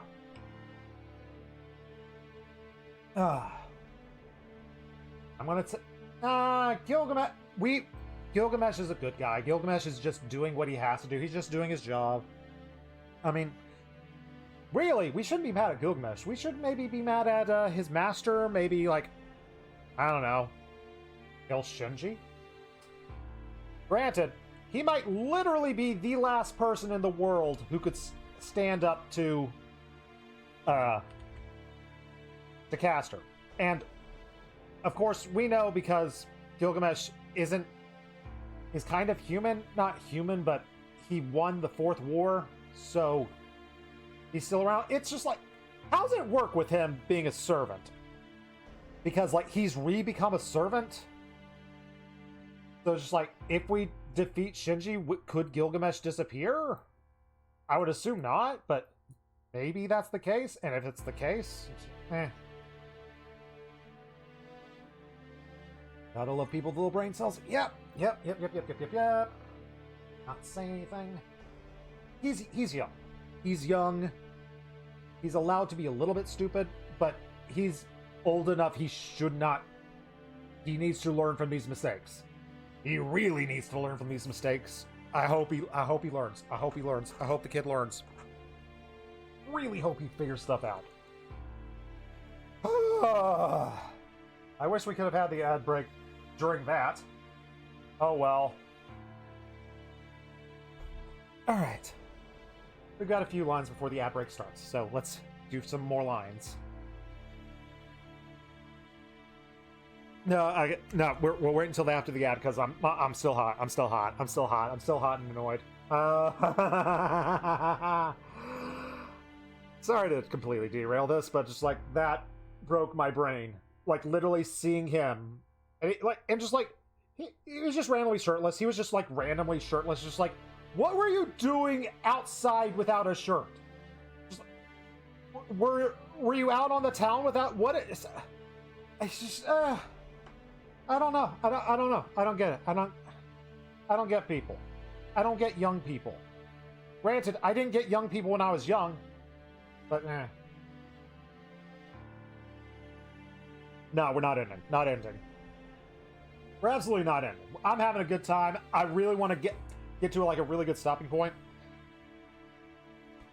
And my allergies are just being stupid right now also. So it's just like literally just a little out of commission, but we're going to get there. We're going to sit back, hydrate, vent a little bit, and then after the ad break happens in like a minute, we'll get back to what we're having here. Because like we're in some good stuff. We're in some really good dialogue. We're getting questions answered that I've been wanting answered. We're like finally getting like the Fate Zero connections that I remembered. And it happens. It happens, Corvus. We all have to deal with stuff sometimes. I just wasn't expecting to deal with it today. Like, I'm good with dealing with stuff when I know I have to deal with stuff. Hello, Harkin. You just came in at the weirdest time when my brain just broke. Yeah, I needed some of this. Harkin, you literally just missed, like, one of my housemates. No, we're enjoying the papaya. We enjoy the papaya.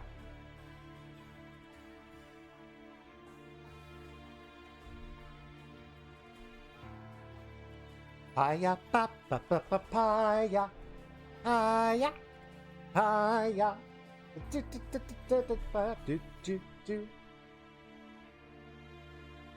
But yeah, my roommate, one of my housemates, did something really, really dumb. Not like mean or evil. It was just dumb, and it broke my brain a little bit. But it's fine. He's young. He's allowed to be a little bit stupid. No one came to harm. No one's harmed. It's nothing bad. Just a little dumb. And we're getting into the good lore. It's time to get into the good lore. The Ilya relationship stuff is a very good revelation. Shame it took her losing her eyes for us to learn about in this route. Yeah. Sucks for Ilya. Sorry we didn't have any heart points with you in this route. I don't think it's possible. Yeah, don't think it's possible. This is the first time we've seen her since the graveyard fight. So, sorry, Ilya. At least we got to hang out with Ilya's mate on this route. So that was fun. Alright, we're getting into the deep, dank lore of Fate Stay Night. We're getting into the good stuff that I'm very happy about. Basically, long story short, no common sense for everyone. Holy Grail, beware, lethal white rabbit, maybe guarding it or something like that. Yeah. It's okay. We've got a holy hand grenade. We can project the holy hand grenade, right? No, the holy hand grenade isn't a sword, and we're a sword pervert. We can only summon swords. Dang it. Alright. But yes, we are getting into... Just to show y'all where we're at. We are on the second path. We are on Unlimited Blade Works. We are on day 13, and we getting deep into it. We're getting some big revelations that I'm enjoying right now. We just got the big revelation that... Again, I showed you the flowchart, so that's basically the spoiler warning for anyone who wants to play this. So that we know for sure that Kiritsugu, who is our protagonist's father, is also the father of Ilya. And he betrayed Ilya and her family by trying to destroy the Holy Grail in the 4th war. And now it's the 5th war, and they're like, it's Ilya's time. We're going to give her the most broken servant, and the most broken servant did not win. 2 months before the Holy Grail started, every rule was broken for him, Berserker to be summoned before him. What rules did you have? Like, you've already clearly shown that everyone in this stupid Holy Grail war breaks rules just for the heck of it. First, remove the pen and then count to 3. Not 2, but only count to 3. 4 is outright, as we only count to 3. Then lobbest thy holy hand grenade to thy enemy, who, in their ill fortune, shall snuff it. Amen. Amen. The holy hand grenade of Antioch. Do we get a breakdown of, like, what the rules were? I'm curious about, like, what actual rules you broke to do this. The days that followed were only to hunt the human that would become Master. The command spell engraved all over the girl's body was only to control Berserker. It did no good as a magic circuit and drained her life away. Even just a slight move by Berserker would make the girl scream. It is no wonder. It was 2 months until the Holy Grail would appear. Love Monty Python and the Holy Grail. It's a classic one. I've never seen the full movie. It's one that I feel like I have seen the whole movie through clips. And I've seen the musical. Of course I've seen the musical of Monty Python and the Holy Grail, but of course there are the differences. Should send the reunion video. And I've actually voice acted. One of the few paid gigs I've had, I actually voice acted an advertisement which did a parody of the was it the Holy Hand Grenades? I think it was the Holy Hand Grenade scene. But yeah, I did a parody of Monty Python and the Holy Grail and got paid to do some voice acting for it. Yay! Actually, my only paid voice acting role. So, hey, that was cool. The only thing keeping this great hero in this world was her magic energy and the command spell. Berserker was not created from the magical energy of the Holy Grail. No matter how special she is, keeping Berserker using only her own magic energy is like taking her own life away. Cassidy and I made fun of the Frenchman in it. Aww, poor guy. Knowing that, they still did not allow her to rest. They abandoned them in the winter forest, filled with a pack of hungry beasts. They gave them over to the corpses possessed by evil spirits. They were even thrown into the wasteland where they disposed of their failed experiment. The only way for the girl to survive was to rely on the giant, the only thing she had been given. It was likely either the Holy Hand Grenade, the Frenchman, or the Black Knight scene. Those are the three most popular. I think it was the Holy Hand Grenade scene. Yeah, that scene was like, I think that we recorded that like 6 or 7 years ago. It might be on YouTube somewhere, probably not, but yeah, it was a fun time. It was beyond training. It was a fight for survival. Yet the girl survived. She had the giant attack the oncoming enemies. Every time she would let out screams of anguish, but had him ceaselessly eliminate everything that attacked. He himself does not know when that process became a special one to him. Enjoy the look, Uber. Take care. Despite the girl's young appearance, she hated whining. Everything that came out of her mouth was an insult. She must have instinctively known that if she was going to lament, she would become stronger if she hated the cause. The girl despised Berserker for being ugly and cursed his existence. Wow! Wow, Ilya! Not cool! It was natural. The girl would not have to suffer if he had not existed. She would not have been thrown into such a hell if she had not been chosen as a master. The girl detested the giant for everything and used him as an outlet for her anger. Who is messaging me now? Okay. More housemates, but it's good news. The girl took away reasoning from the giant as if in revenge, treating him as a mute, mad warrior. But he already knew that was the girl's utmost resistance. By doing so, the girl hid her own weakness, that she could live by herself. She held her head high since she didn't need any allies that she could trust or friends that she loved. That was her way of disguising that she had nothing to call her own. You're strong, Berserker.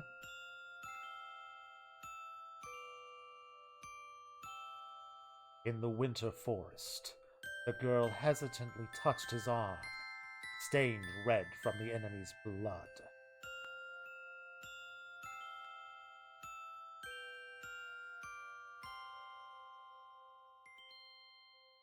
Surrounded by the pack of beasts. I'm trying to work on the perspective of this. It's like, okay, his feet are clearly in the snow, and I'm trying to think that that's probably at least like 3 to 6 inches.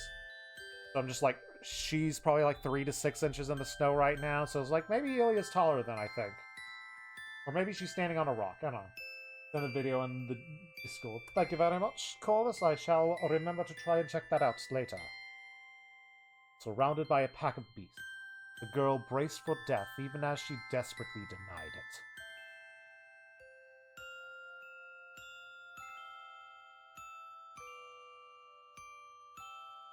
Okay, I thought this song was a song that was bad. Okay, not a bad song. I thought this was Tomorrow Belongs to Me for a second because it has that line. It has like a 5-note stanza that sounds almost exactly like it. Okay, yes. Okay, it goes up there. So it's not Tomorrow Belongs to Me. But it's just like freaked me out. I was just like, why are we playing a Nazi imagery song right now? We are not playing a Nazi imagery song. Thank you.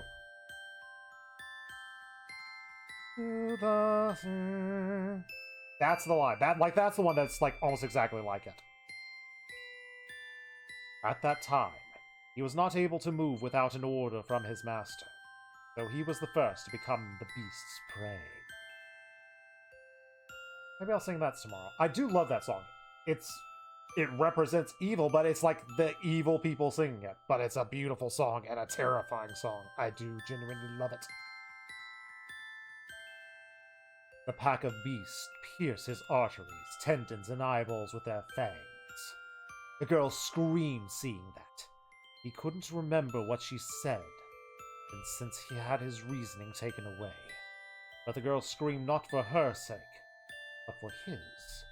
Even though he destroyed her arm every time he swung his arm. He destroyed her arm every time he swung his arm. She endured it so that he did not die. Okay, it's because of the connection thing. The connection thing, alright. That is why both of them are covered in blood. The giant was covered in the slaughtered beast's blood, and the girl was covered in her own. So many people relate Erika with the bad men from World War II when it existed before that. Yeah. It did exist before that, but it's like, it's one of those things, it's like, you see a swastika, like, swastika doesn't mean Nazi, it just means, like, it has other meanings throughout history, but it's just like, swastika equal Nazi. Same thing with, like, pencil mustache. Like just that little toothbrush mustache. Michael Jordan tried to bring it back, but it's like, nope, no one can bring that mustache back. Basically, the men singing about a girl back home. He remembers that winter forest. The weight of the girl that leaned on him, crying tears of pain.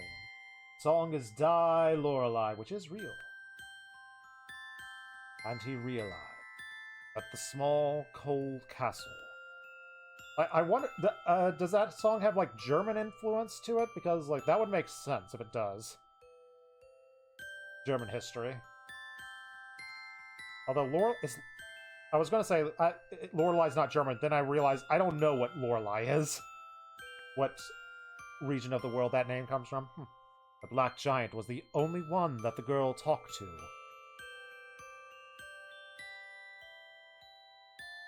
Probably not Die, it's probably D. I'm an idiot. Oh, Berserker! She comes into view. It's the same as that time. The girl is running to him crying. She had not seen since she had become a master.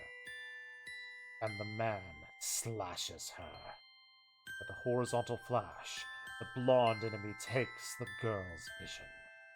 People get upset about the Japanese manju symbol from Japanese Buddhism, which looks similar to a swastika. Yeah, I've seen people get mad about that, and it's just like, I get it. I get it a little bit, but you're being a little bit ignorant. I get wanting to take back symbols like that. Because of, like, their importance.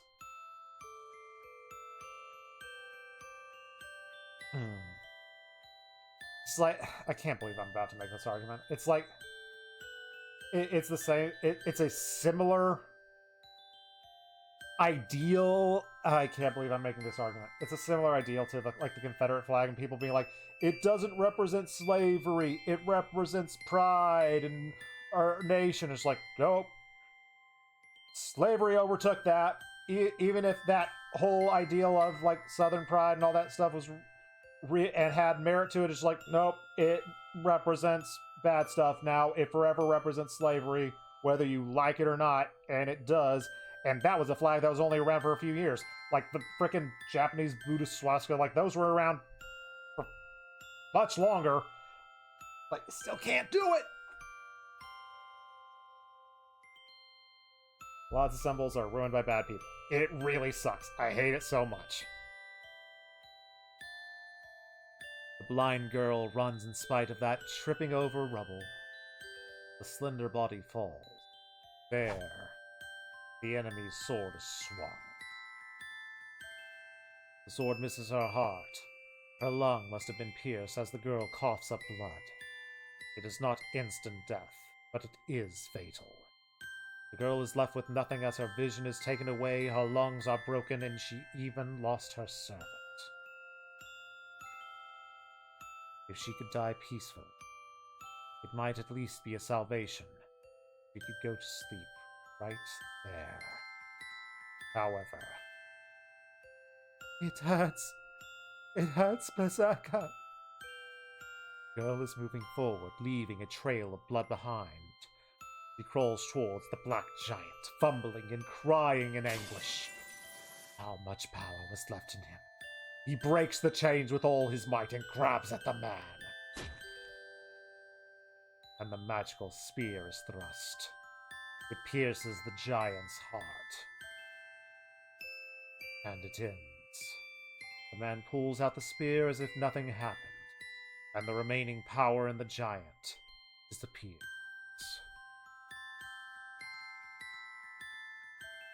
Body disappears. Power that was giving him form had completely. And all there is left for him to do. The servant lost all his magical energy and has no power to stay in this world any longer. Falls to the ground. Why are we getting a recap? So we can get the backstory of Ilya and Berserker, and we can know their relationship and their origin. And more importantly, we got the history of Ilya's family and the Holy Grail, which was like really important lore stuff. And we're seeing it from Berserker's perspective. I just don't feel like doing a really gravelly, low voice for Berserker because my voice ain't 100%. But in his final moment, he sees the girl fumbling around for him in his peripheral. Strength returns to his collapsing legs. The law of Magecraft that built him, the regulation of the world that hates inconsistencies, and the body of rock that crumbles away as sand. You're strong, Berserker. He pushes away every power that tries to eliminate him just with his will. I cannot disappear yet. He's probably the only one she could rely on, in order to support the lonely girl who insulted him, but still believed in him as her only reliance. Where am I? I don't know. It's so dark. I can't tell where I'm going, Berserker. With her vision taken, the girl is crawling with her arms stretched out. She must want to feel him, as she cannot see him now. Her hands covered in blood grope at empty space, trying to verify his existence. There is no power left in him. There is nothing he can do. Berserker will fall here and die. His body has died. He has no strength to support his falling body. That's why I feel safe. No matter who it is, I won't lose against them as long as I have you, Berserker. But not this time. His mind is dead, supporting his body with a mind and a will that should no longer exist. He leaves this world. Body has not fallen, still invincible, as if to say his body cannot give up until the end for the sake of the girl that relies on him. And the girl reaches him. The hand that was only grasping the air finally touches something. Oh. Coughing up blood, the girl clings onto the hard body. She cannot see anymore. She can still feel him. Berserker hasn't lost. She cannot see for herself. But Berserker is strong as always. I'm glad. Stay here, okay? Berserker. Strength fades from her body. Everything hurts and she is scared. But it is all right, as long as he is here. He always protected her. He was scary, but was really nice. His big body is like a father's, so she really wants him to pick her up at least once. It's dark, but I'm not scared. You're strong, Berserker. I can be relieved if you stay like this. She rests her body on him. She feels like a hard and big hand is placed on her head. It is probably true. He should be patting her head if she opens her eyes. Yeah, it's a bit cold.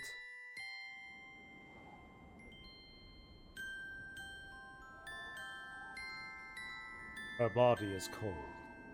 Recalling the forest from that time, the girl laughs.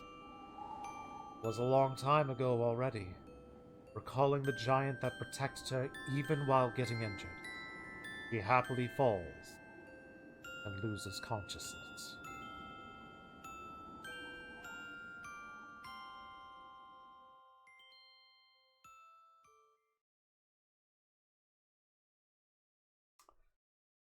He just kill Elia? I didn't think this game would do that. I didn't think this game had the guts to actually kill her, but until they say she's dead, I'm not going to assume it, but I'm proud of you, game. Didn't think you'd do that. Perfect song sync at the end. That was a great song to have going over that. The man reaches out to the girl in white. Peacefully fell asleep. Stop, you! I yell at the top of my lungs.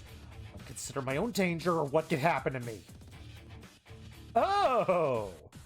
The man stops his arm that he tried to extend. Behind him, Shinji, surprised at my intrusion. He smiles ominously. Wait! My shaky throat speaks before I can think. However, no way this man's gonna stop. Ow! Couldn't even tell him to stop. Pulled something out of the girl's body with his bare hand with a smile on his face. A red dripping object that looked like a fruit. The thing in the man's hand is, without a doubt, the girl in white's She's probably okay. She's got this.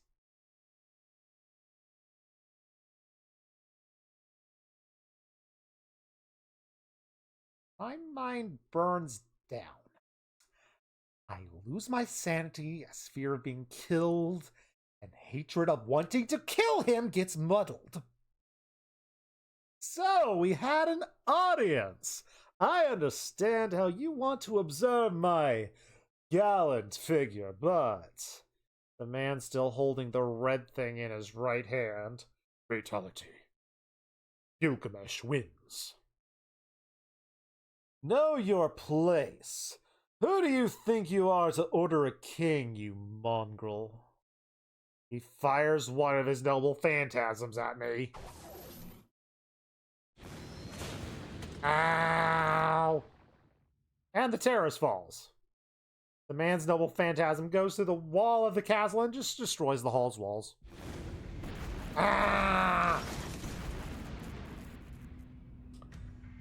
So, you think Ilya's going to be able to join us for a team-up? I didn't move a step in the midst of it all. Didn't care about the rubble that falls from above. I do not have the composure to run, and I have no intention to run. Doesn't matter whether a big piece of rubble grazes my back. I cannot think of taking my eyes off that man right now. Okay, current questions. What does Ilya being dead mean for the Holy Grail? Does she need her heart? Does she need to be alive? Or is it literally just her body? Oh boy. Oh, so it's Saber's master. His red eyes react to my enmity. My blood boils. I will die in the next instance, and there's no way I'm not afraid of that. But my body refuses to run away and just keeps screaming at me to defeat that guy right now. As long as her heart isn't... That's why he took it. Okay, thank you. Thank you for the clarification. We're probably going to get that explained later, but I do appreciate that knowledge now. The corpse of the girl that was killed mercilessly keeps ordering me not to forgive him. It's only natural for me to lose all reasoning. Well, if your buddy Shinji asks to forgive him, maybe. He is my best friend after all. My mind churns from the contradicting desires of life and death. You seem to have a will to fight, but it's no use talking about it. You are worthless without Saber. The sword appears in his left hand. He raised mercilessly and should come down to kill me. Even then, I keep staring at him. Can't think of showing my back to the man. Hold on, I know this guy. Hold on! Hold on, I know this guy. Shinji and Gilgamesh's voice is slightly similar, but I can make him different enough. I really need to get really nasally and a little bit British with Shinji. Shinji, who was watching from the other side of the wall, just starts walking to the center of the hall with light steps. Hey, it's been a while, Emiya. I didn't expect to see you here, so I'm a bit surprised. The man doesn't move. There's about 10 meters between us. This game loves counting the meters between us. Would I be able to get near him? Even Berserker couldn't get close. Oh, are you scared? You can't even talk, you little baby. I understand how you feel. I was the same with Ryder. Yes, that's right. That's right. Man, I'm glad you let me go that time, Emiya. Man, it would be really inconvenient if the game let you kill me like I know you wanted to. There's nothing I can use as a weapon. But I don't care. Mind is clear right now. Don't feel any uneasiness about projecting his swords in this situation. Hey, I'm telling you to look over here. I'm telling you to look over here! I shift my gaze in his direction. I face Shinji while keeping the man in my vision. That's right. So you do know what's the most important one here. I gasp a little. It's not Shinji's world, but rather the serious manner in which he says them. You just said you were the most important person here, so I expect you to get stabbed in the back in 3, 2, 1. So that's how it is. You do know, right, Emiya? You'll certainly die like this. How out of place. Why say something that's so obvious? I didn't get to introduce him yet, but that's my new servant. He's more amazing than Ryder, right? I know! Why won't the game let me kill him? I've wanted to kill him for so long, but the game won't let me. Please, game. Shinji puts his hand over the man's shoulders, and with a delighted face...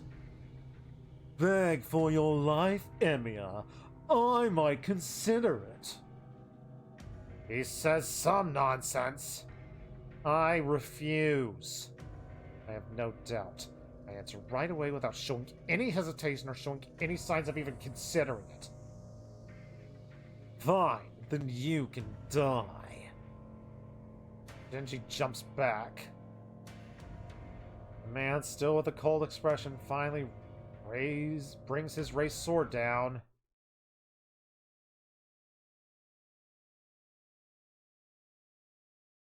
That's it. I won't guarantee your master's life if you even move your finger an inch, you servant.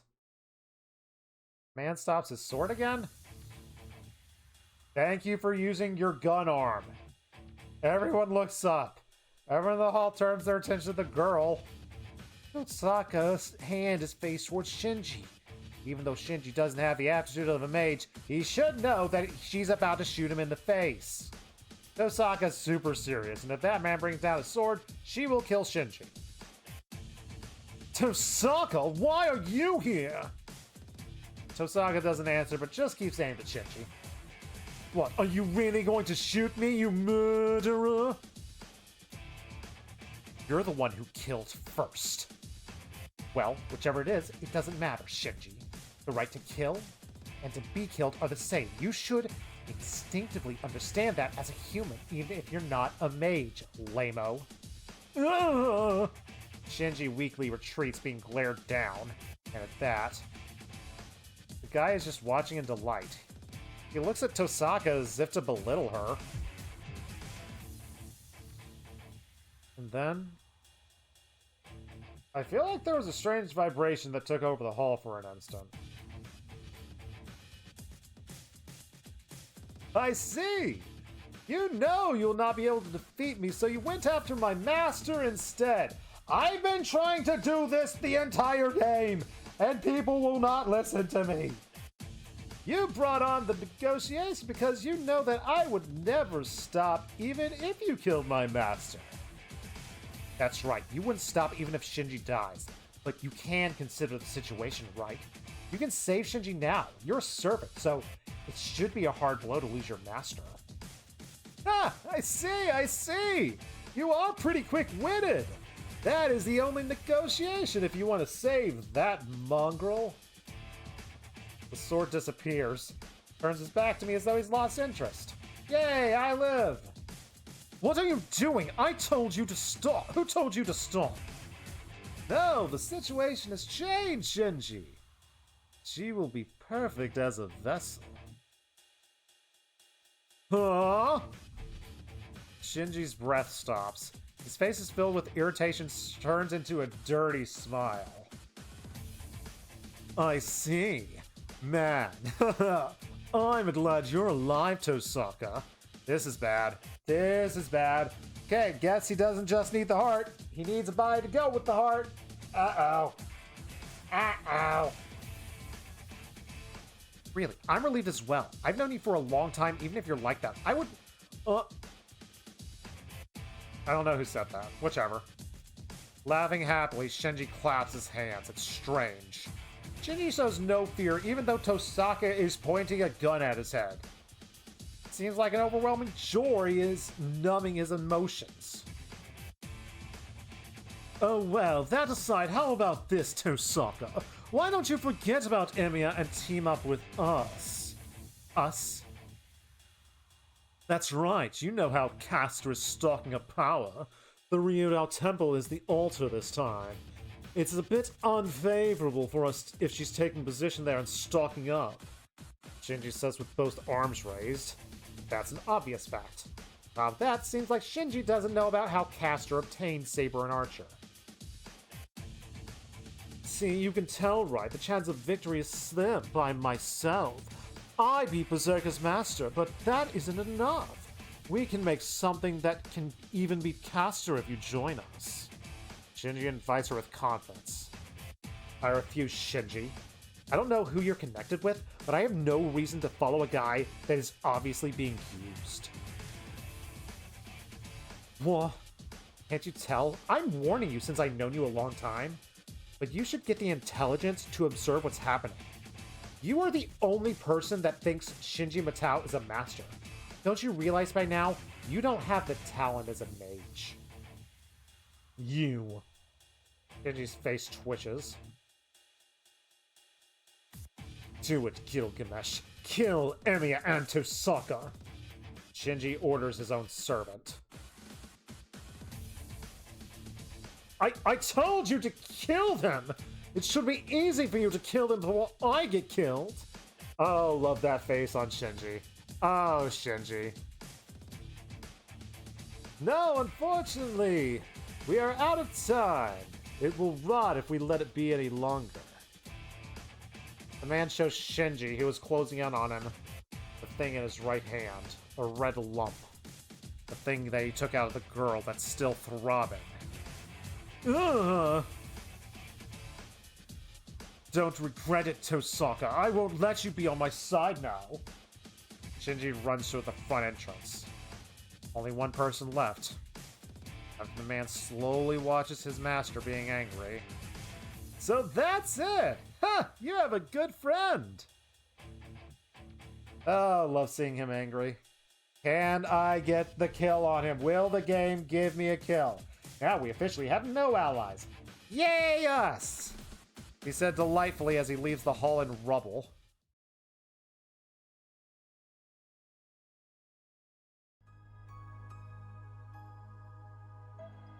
I feel like this is probably a decent point to stop. Uh-oh. There was a choice we had that... Oh, wait, no, the choice is the... Wait, no. This was the choose to save her or not. We have another choice here that we didn't have a choice in. Oh, boy. Stop after we leave the castle. There's only one more scene. Alright, let's get through the scene. What was the choice there? Oh, no. We walk towards her. Center of the hall with gray sunlight coming in from the ceiling. The girl is sleeping, covered in rubble. Her eyes don't open. Looking up close, the girl's not white at all. The girl, covered in red, all over, looks nothing like before. It's not your fault, Emiya. You know that. We couldn't have saved her. I know. I've been taught that there are people I can save and people I can't. I knew that I'd be putting my own life on the danger if I tried to do things, but still wanted to save her. I don't want a child to die even if she's a psychopath child. I don't want anyone dying in front of me. I'm a little bit squeamish. Not being able to save someone who's asking for help is more scary and painful than anything. There's no way I can apologize, and I don't know her well enough to apologize either. This girl has nothing to do with me. I understand with that without having to be told, but why? Why are these eyes crying irrelevant tears? Why? Saka? Why? I knew you were going to be killed if you went at him. Why did you try to save Ilchevel? No matter what the results may be, Ilchevel was an enemy. So how can you go so far for her sake? Did she just ask me that? Saka's eyes are serious. I have no reason. I stopped him because I wanted to save her. Hero complex. Have you not gotten it yet? No other way to explain it. Sokka glares at me. I see. I thought you were abnormal before, but now I'm sure. Shiro, the way you live is really distorted. He tries to open the lid that I have tried to keep closed this entire time. Ooh, fun music. Distorted? That's right. It is wrong to live thinking that others are more important than yourself. I'm not talking about the common opinion that people save others so they can be loved. Setting that hypocrisy aside, humans beings have to put themselves first. Of course, there are people with others as their priority. But first of all, you're something special that can't put on a scale. You're like the scale itself. You're trying to break the scale and help others you don't even know. It's fine if you're a human that doesn't have any sense of self and is merely living. That's fine. But you do have a sense of self. You can't neglect yourself when you have a strong sense of self-awareness. If you keep doing what you're doing, you're going to eventually break down. Oh, wait. I can't break down. I do this in order to not break down. I tried to save people that I could not save so I can hold my head up high. No. You're broken already. So tell me. I don't know what happened 10 years ago. That must be the cause of why you are so screwed up. Osaka has tears in her eyes. Why is she making that face? It's almost as if she knows I'm going to spend my life trying to help others without getting anything in return. And she's trying to stop me. Archer! That makes this mean all the more because she sees Archer's dreams and all the fun stuff that she sees now fully in us that she cannot deny. It was like that at school too. You were super calm in front of that many bodies. Even I mistook them for dead bodies, but you were just able to tell they were alive with one glance. I thought that was strange. You never had formal training as a mage, but you were able to calm yourself down every time you got into a fight to the death. Even if you got engaged by seeing corpses, you never had any aversion towards the corpses themselves. Must be because you're used to seeing people's death. I saw something gruesome 10 years ago. Used to seeing. That's not like my first time seeing him.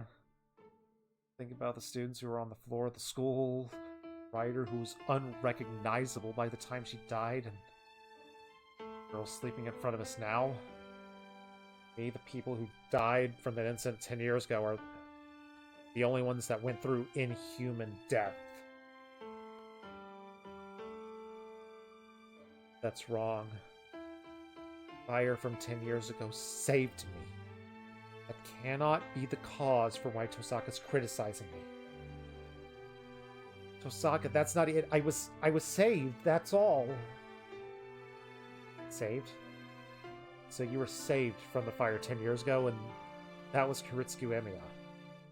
Yeah, that's right, but that's it. That isn't the cause for anything. My heart aches as I answer. My body is telling me that is a lie. Then was there something else? Something you're already regretting? Something Kiritsugu Emiya took away from you in compensation for saving you? There's no such thing. Kiritsugu just saved me. There's nothing to be taken from me. I shouldn't have had anything then. I saw many corpses. I died at that time and was reborn. I don't have repentance about the path I took. My eyes lost their hatred, my hands lost their anger, my feet lost their hope, and I lost myself. But why? How did I gain the strong sense of self-awareness that Tosaka's talking about? I'd accepted death. I knew I was going to die, even though my body was saved. There's no way my mind could be saved. At the time, I just admired something precious, still empty inside.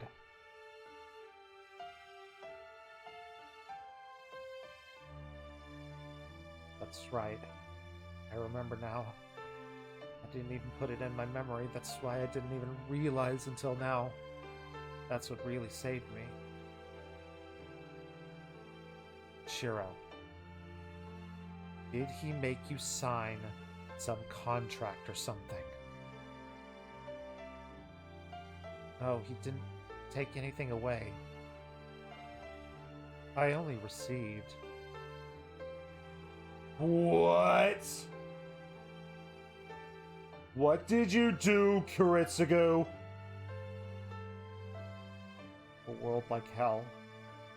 A place where every person except me died. I was saved. Nobody saved me.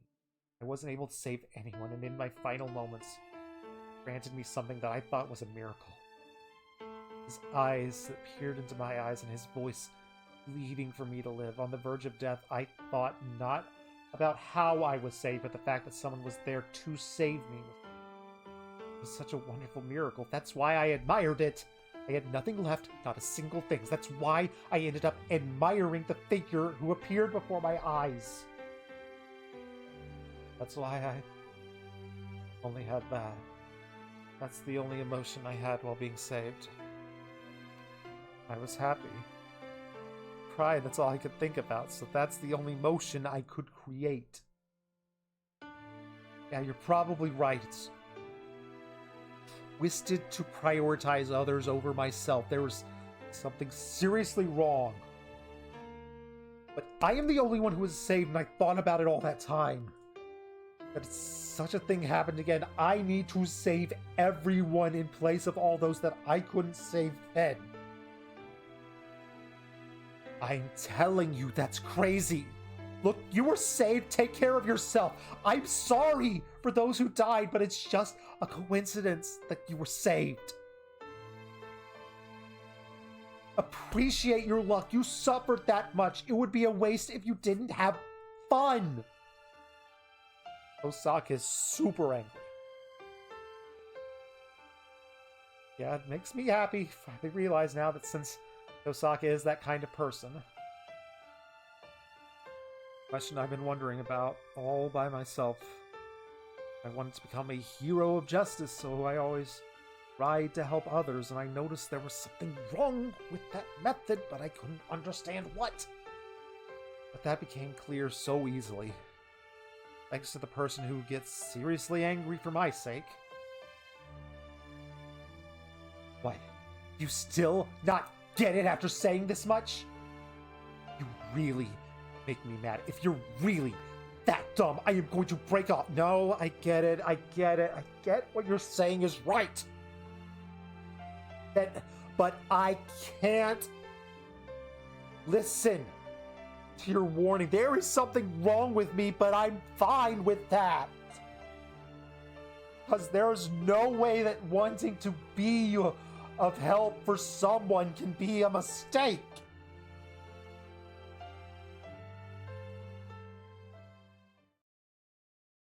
So I answer her with as much gratitude as I can. Ugh. That was a great amount of gratitude. That guh. Everything. You filled all of your gratitude in one guh. Can't say anything if you make a face like that. Saga must have felt super awkward. He turns her back to me and just walks away. Then, well, it can't be helped. Guess I'll do something about it for you. Takes a deep sigh and complains. What are you doing? Do we live here now? Is this our house now? Can we get Taiga here, please? How is Taiga? Again, we don't know if the magic spell magically lets her have nutrition. Did we send her to a hospital? Please? It is a free castle. I don't see any mates here. Finders keepers. I'm claiming it. We return to the hall, and by the time the gray sky is tinted a color crimson, Girl's corpse is not on the mountain of rubble.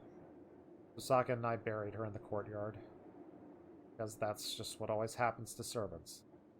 Giant's remains had weathered into sand. Even if it were just sand, we still buried it in the same coffin as the... Coffin? Where'd we get a coffin? Are there just random coffins in this castle? What? Don't just bring in the word coffin. It needs a little bit of work. The roof mostly seems to be intact-ish. Only a couple of walls are destroyed. It's a fixer-upper, but we got this. Well, do you have any idea what to do now? I'm thinking the situation got worse. I have to sort it out. Yeah, our strongest enemies, Ilsheville and Berserker, are gone, but some weird guy has appeared, and he's even stronger. There should only be 7 servants, but that makes an 8th. Doesn't look like a servant that exists, but I wonder how Shinji made a contract with him. 8th servant, huh? I don't think that man who Shinji brought along can be treated as a servant. A heroic spirit that dominates the other heroic spirits? He had a seemingly endless supply of noble phantasm and is a demon without any human emotion. Gilgamesh. He's a hero who appears in ancient Mesopotamian myth. Yeah. Dang it, I can never tell who's talking right now. The half-god, half-human hero, the king of Uruk and seeker of immortality. He is said to have been a tyrant who ruled everything, but I didn't think he was that crazy. He defeated Berserker easily, so he might be stronger than Saber even with her full power.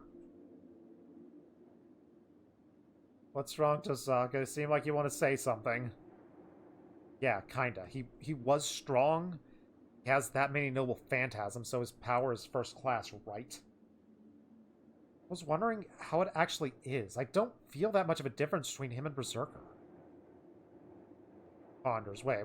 Does Tosaka not realize how strong that dude is? No. He himself is as strong as Saber or Berserker. No, he's strong as Saber or Berserker, if not weaker. First of all, the strength of heroic spirits depends on how famous they are, right? There aren't many people who know about Gilgamesh. That's true, but the change in ability based on popularity is not that big. Seemed to me like that Goldie is breaking the rules. He's cheating. Oh, dang it. I don't know why this conversation I'm just mixing up all the voices because I don't know who's talking. Well, that aside, he did. All the noble phantasms were real. They were the originals, and Gilgamesh is the hero of the oldest myth. Then what were the noble phantasms that he used? Not noble phantasms, but just regular weapons. Yeah, his noble phantasm is itself just a warehouse. Piecing together Gilgamesh's true weakness. See if we can figure it out. His warehouse where he kept all the treasures is the noble phantasm. Including his chains. I see. Then it's natural that Berserker couldn't beat him. Heroic spirits each have their weak point. If he has the originals of all the noble phantasms, then he can just bring out whatever his opponent is weak to. Yeah, if there's a chance of victory, it would be that he has not fully mastered each and every weapon. If he is not a bearer that can master his own weapon to the fullest potential, like Saber or Lancer, then I feel like there's still a way to win. He's going to brute force us. But we can win, maybe? Hey, Tosaka, this has nothing to do with anything, but why is he Goldie? I mean, he wasn't even wearing the gold armor. Are we solely basing this off the hair? Well, you know, he had golden hair. What are you saying? You would have called Saber that too? Goldie? It sounded like you said it with like a lot of meaning behind it. Do you have a crush on him? Does Ren have a crush on frickin' Gilgamesh? Don't hide it! You noticed something, right, Tosaka? You're wrong. Nothing serious like that. Don't pry too much. You wouldn't call him Goldie for nothing. Spit it out! I stare at Tosaka, and after a few seconds...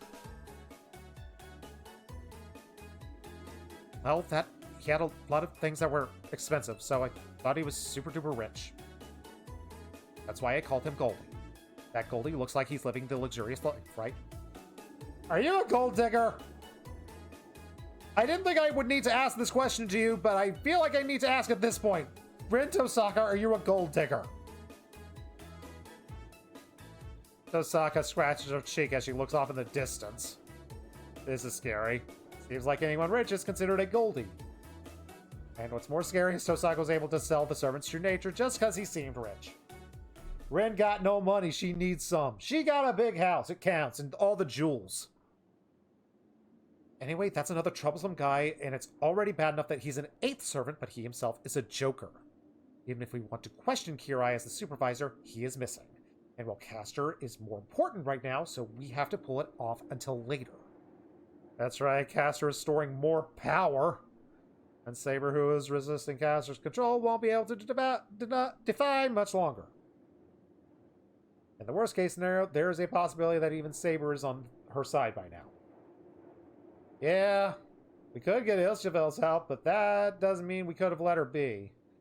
At this point, we should think of a way to defeat Castor with just the two of us. At this point, I maintain my plan of create the rule breaker. We have to master projection, create the rule breaker, stab someone. I don't know who will get to stab, but we gotta stab someone. Tosaka sighs and sits down in the rubble. I didn't think we'd have a strategy meeting in a castle. I follow Tosaka's lead and I sit down. Where are the maids? Have we found their corpses? Are their corpses destroyed? Where are the maids? They deserve to be buried too. Poor maids. We might even be able to find out the magic items Ilchevel had.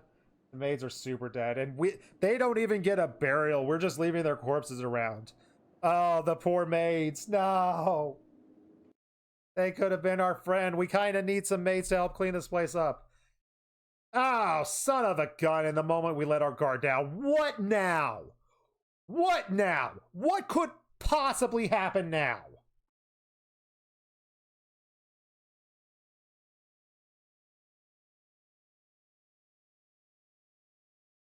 Don't do it. You're going to defeat them just by yourselves?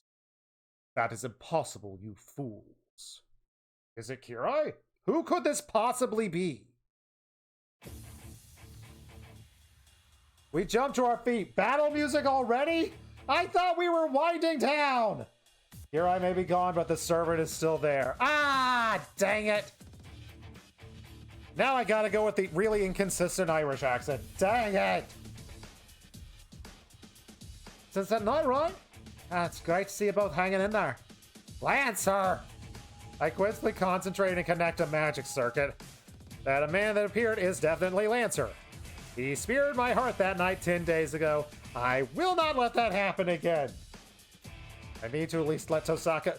Of course he's already in self-sacrifice mode. Frickin' Shiro. Shiro, get away. I will distract him and you can run to... Tosaka, run! I will hold him back so you can run outside. We both suck. Hold on. Were you not listening to that entire monologue? Heartfelt monologue, I might add, with heartfelt music that I gave you just 5 minutes ago? What were you saying? I was imagining you with glasses again. She lowers her left hand that she pointed at Lancer and just points it at me. Don't be ridiculous. I refuse, saying I'm not listening to your warning. It's my role to do the fist fight. This is my second time fighting him. I got this. You use gun powers, I use fists, and preferably swords. Yeah, right. He is a foot soldier. How can I, the range attacker, run away? You idiot. I can't back you up. Unfortunately, I don't know any mage trap that's precise. It's going to blow you away along with him. Don't come up with your destructive trait. First of all, do you have to be so flashy? Maybe do something modest for a change. Can't really brush off what Castor said. Like, we're really having a lover's quarrel right now. What? Like, we just buried a child, and we're already in a lover's quarrel right now. We argue for a few minutes and just trying to push away each other. And just about when we start to wonder how this started and start to get tired, Oh yeah, we forgot about the whole Irish guy with the heart exploding lance. Yeah, oh yeah, forgot about that. Yeah, these two need to go to Rome. Luckily, this mansion has enough rooms. I'm sure some of them aren't completely destroyed, so we're good. Ah, are you done already? I'm in no hurry, so go ahead and finish. You should let out all of your complaints. I cough. Awkward cough. And glare at Lancer. Take a half step forward, and Tosaka is slightly behind me.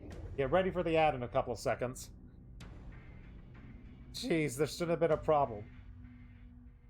Had we been like this from the start... Hold on, I'm sorry to say this after you have reached an agreement and all, but I'm not here to fight. I just couldn't ignore you guys. I came to butt in so that I can help you out for a bit. Ah! Hold on, wait, what'd you just say? Did I mishear you? It sounded like you said you want to help. Oh, was it that hard to understand? Let me rephrase it so that your stupid children ears can hear me. You two are no match for Castor. And since you guys can't beat her, I'm saying I'll give you a hand. Lancer face turn for the second round in a row. We love Lancer. Lancer is a cool dude. Good luck against everyone.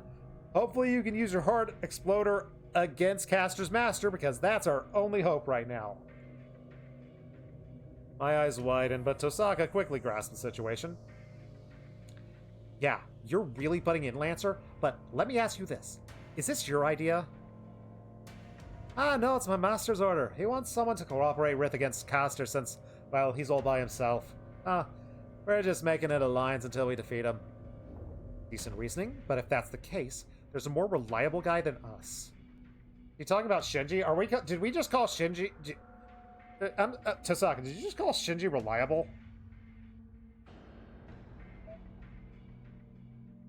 You just called Shinji reliable. I don't think I can trust Tosaka's judgment anymore. If there's romance in this route, I don't want it with Ren anymore. No. Tosaka seems to be trying to find out whether Lancer knows about Shinji. Ah, no, that won't do. I don't want to ally with him. Got no complaints about his power, but it's bothering to have to constantly worry about my back. Correct choice, Lancer, but it's also your master's order. That's wrong as well. I chose you guys out of my interest. Easier to reach a conclusion when we're acquaintances, right? He says it's just casual. Seems like fighting Archer and stabbing me in the heart at the same time counts as being acquaintances. Hold on, Lancer. I was almost killed by you twice. You think I'm just gonna trust you? I do. Your commander-in-chief is a good, frank woman. Such a good woman is helping you out. You must be a curious, good-natured person too, right? I frown.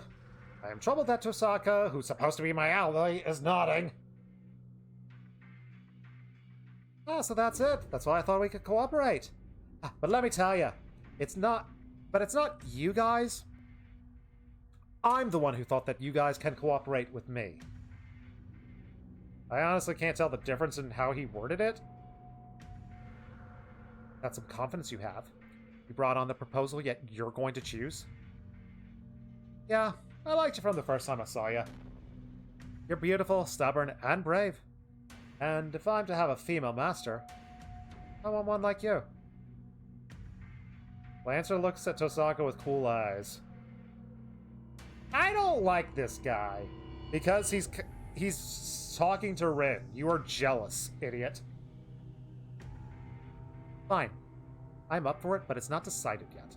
If Emiya can't trust you, then we break negotiations. You heard her. What do you do, kid? Your character is being tested. Lancer looks at me, trying to suppress his laughter. My answer is...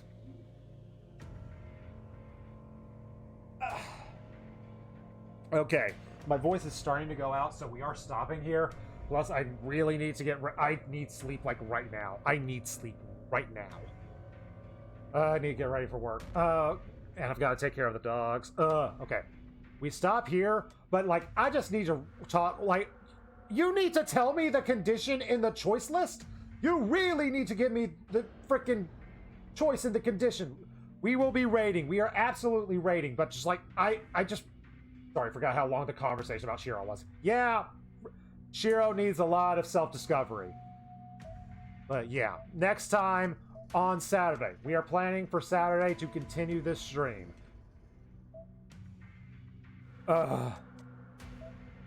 We got 3 choices. What... If you do not mind telling me, Skeeth, do you know what this split was, out of curiosity? But if it's like a super duper spoiler for like the true end or something like that, please do not tell me. Alright. Let us see who is streaming at the moment so we can share a little bit of love with someone. Alright, need to take it. Okay, who is streaming? We got Worst on. Probably going to raid into... Unless something crazy is going on with someone else, like there's a birthday stream or something. It does not look like it. We're going to hang out with the Verse Heroes. He is doing some rock and stone. We are not able to stay up and do Phoenix Wright with him tonight, but we can still join him as he breaks up rocks and beats a dwarf and stuff. If you run, the flowchart skips to Berserker flashback and goes to Shiro running to the church and dying. Fantastic! I'm sure that would work out very well for us. Only question is, who gets the kill, Castor or Gilgamesh? We will be raiding into our buddies the Best Heroes. If you feel like participating in the raid, we do have raid commands. You have activated my raid card because branding both a subbed and unsubbed version. Thanks so much to everyone who hung out with us today. If you're enjoying Fate's Day Night, want to see how this insanity concludes, I feel like we're 2 or 3 streams away from this route concluding. Oh boy, it's getting wild. It is getting wild. Alright. Give the follow, hit that little bell thingy if you want to know when we're going to go live, if Twitch decides to tell you when we go live, because Twitch is dumb sometimes. But we'll see you on Saturday, and until next time, fare thee well.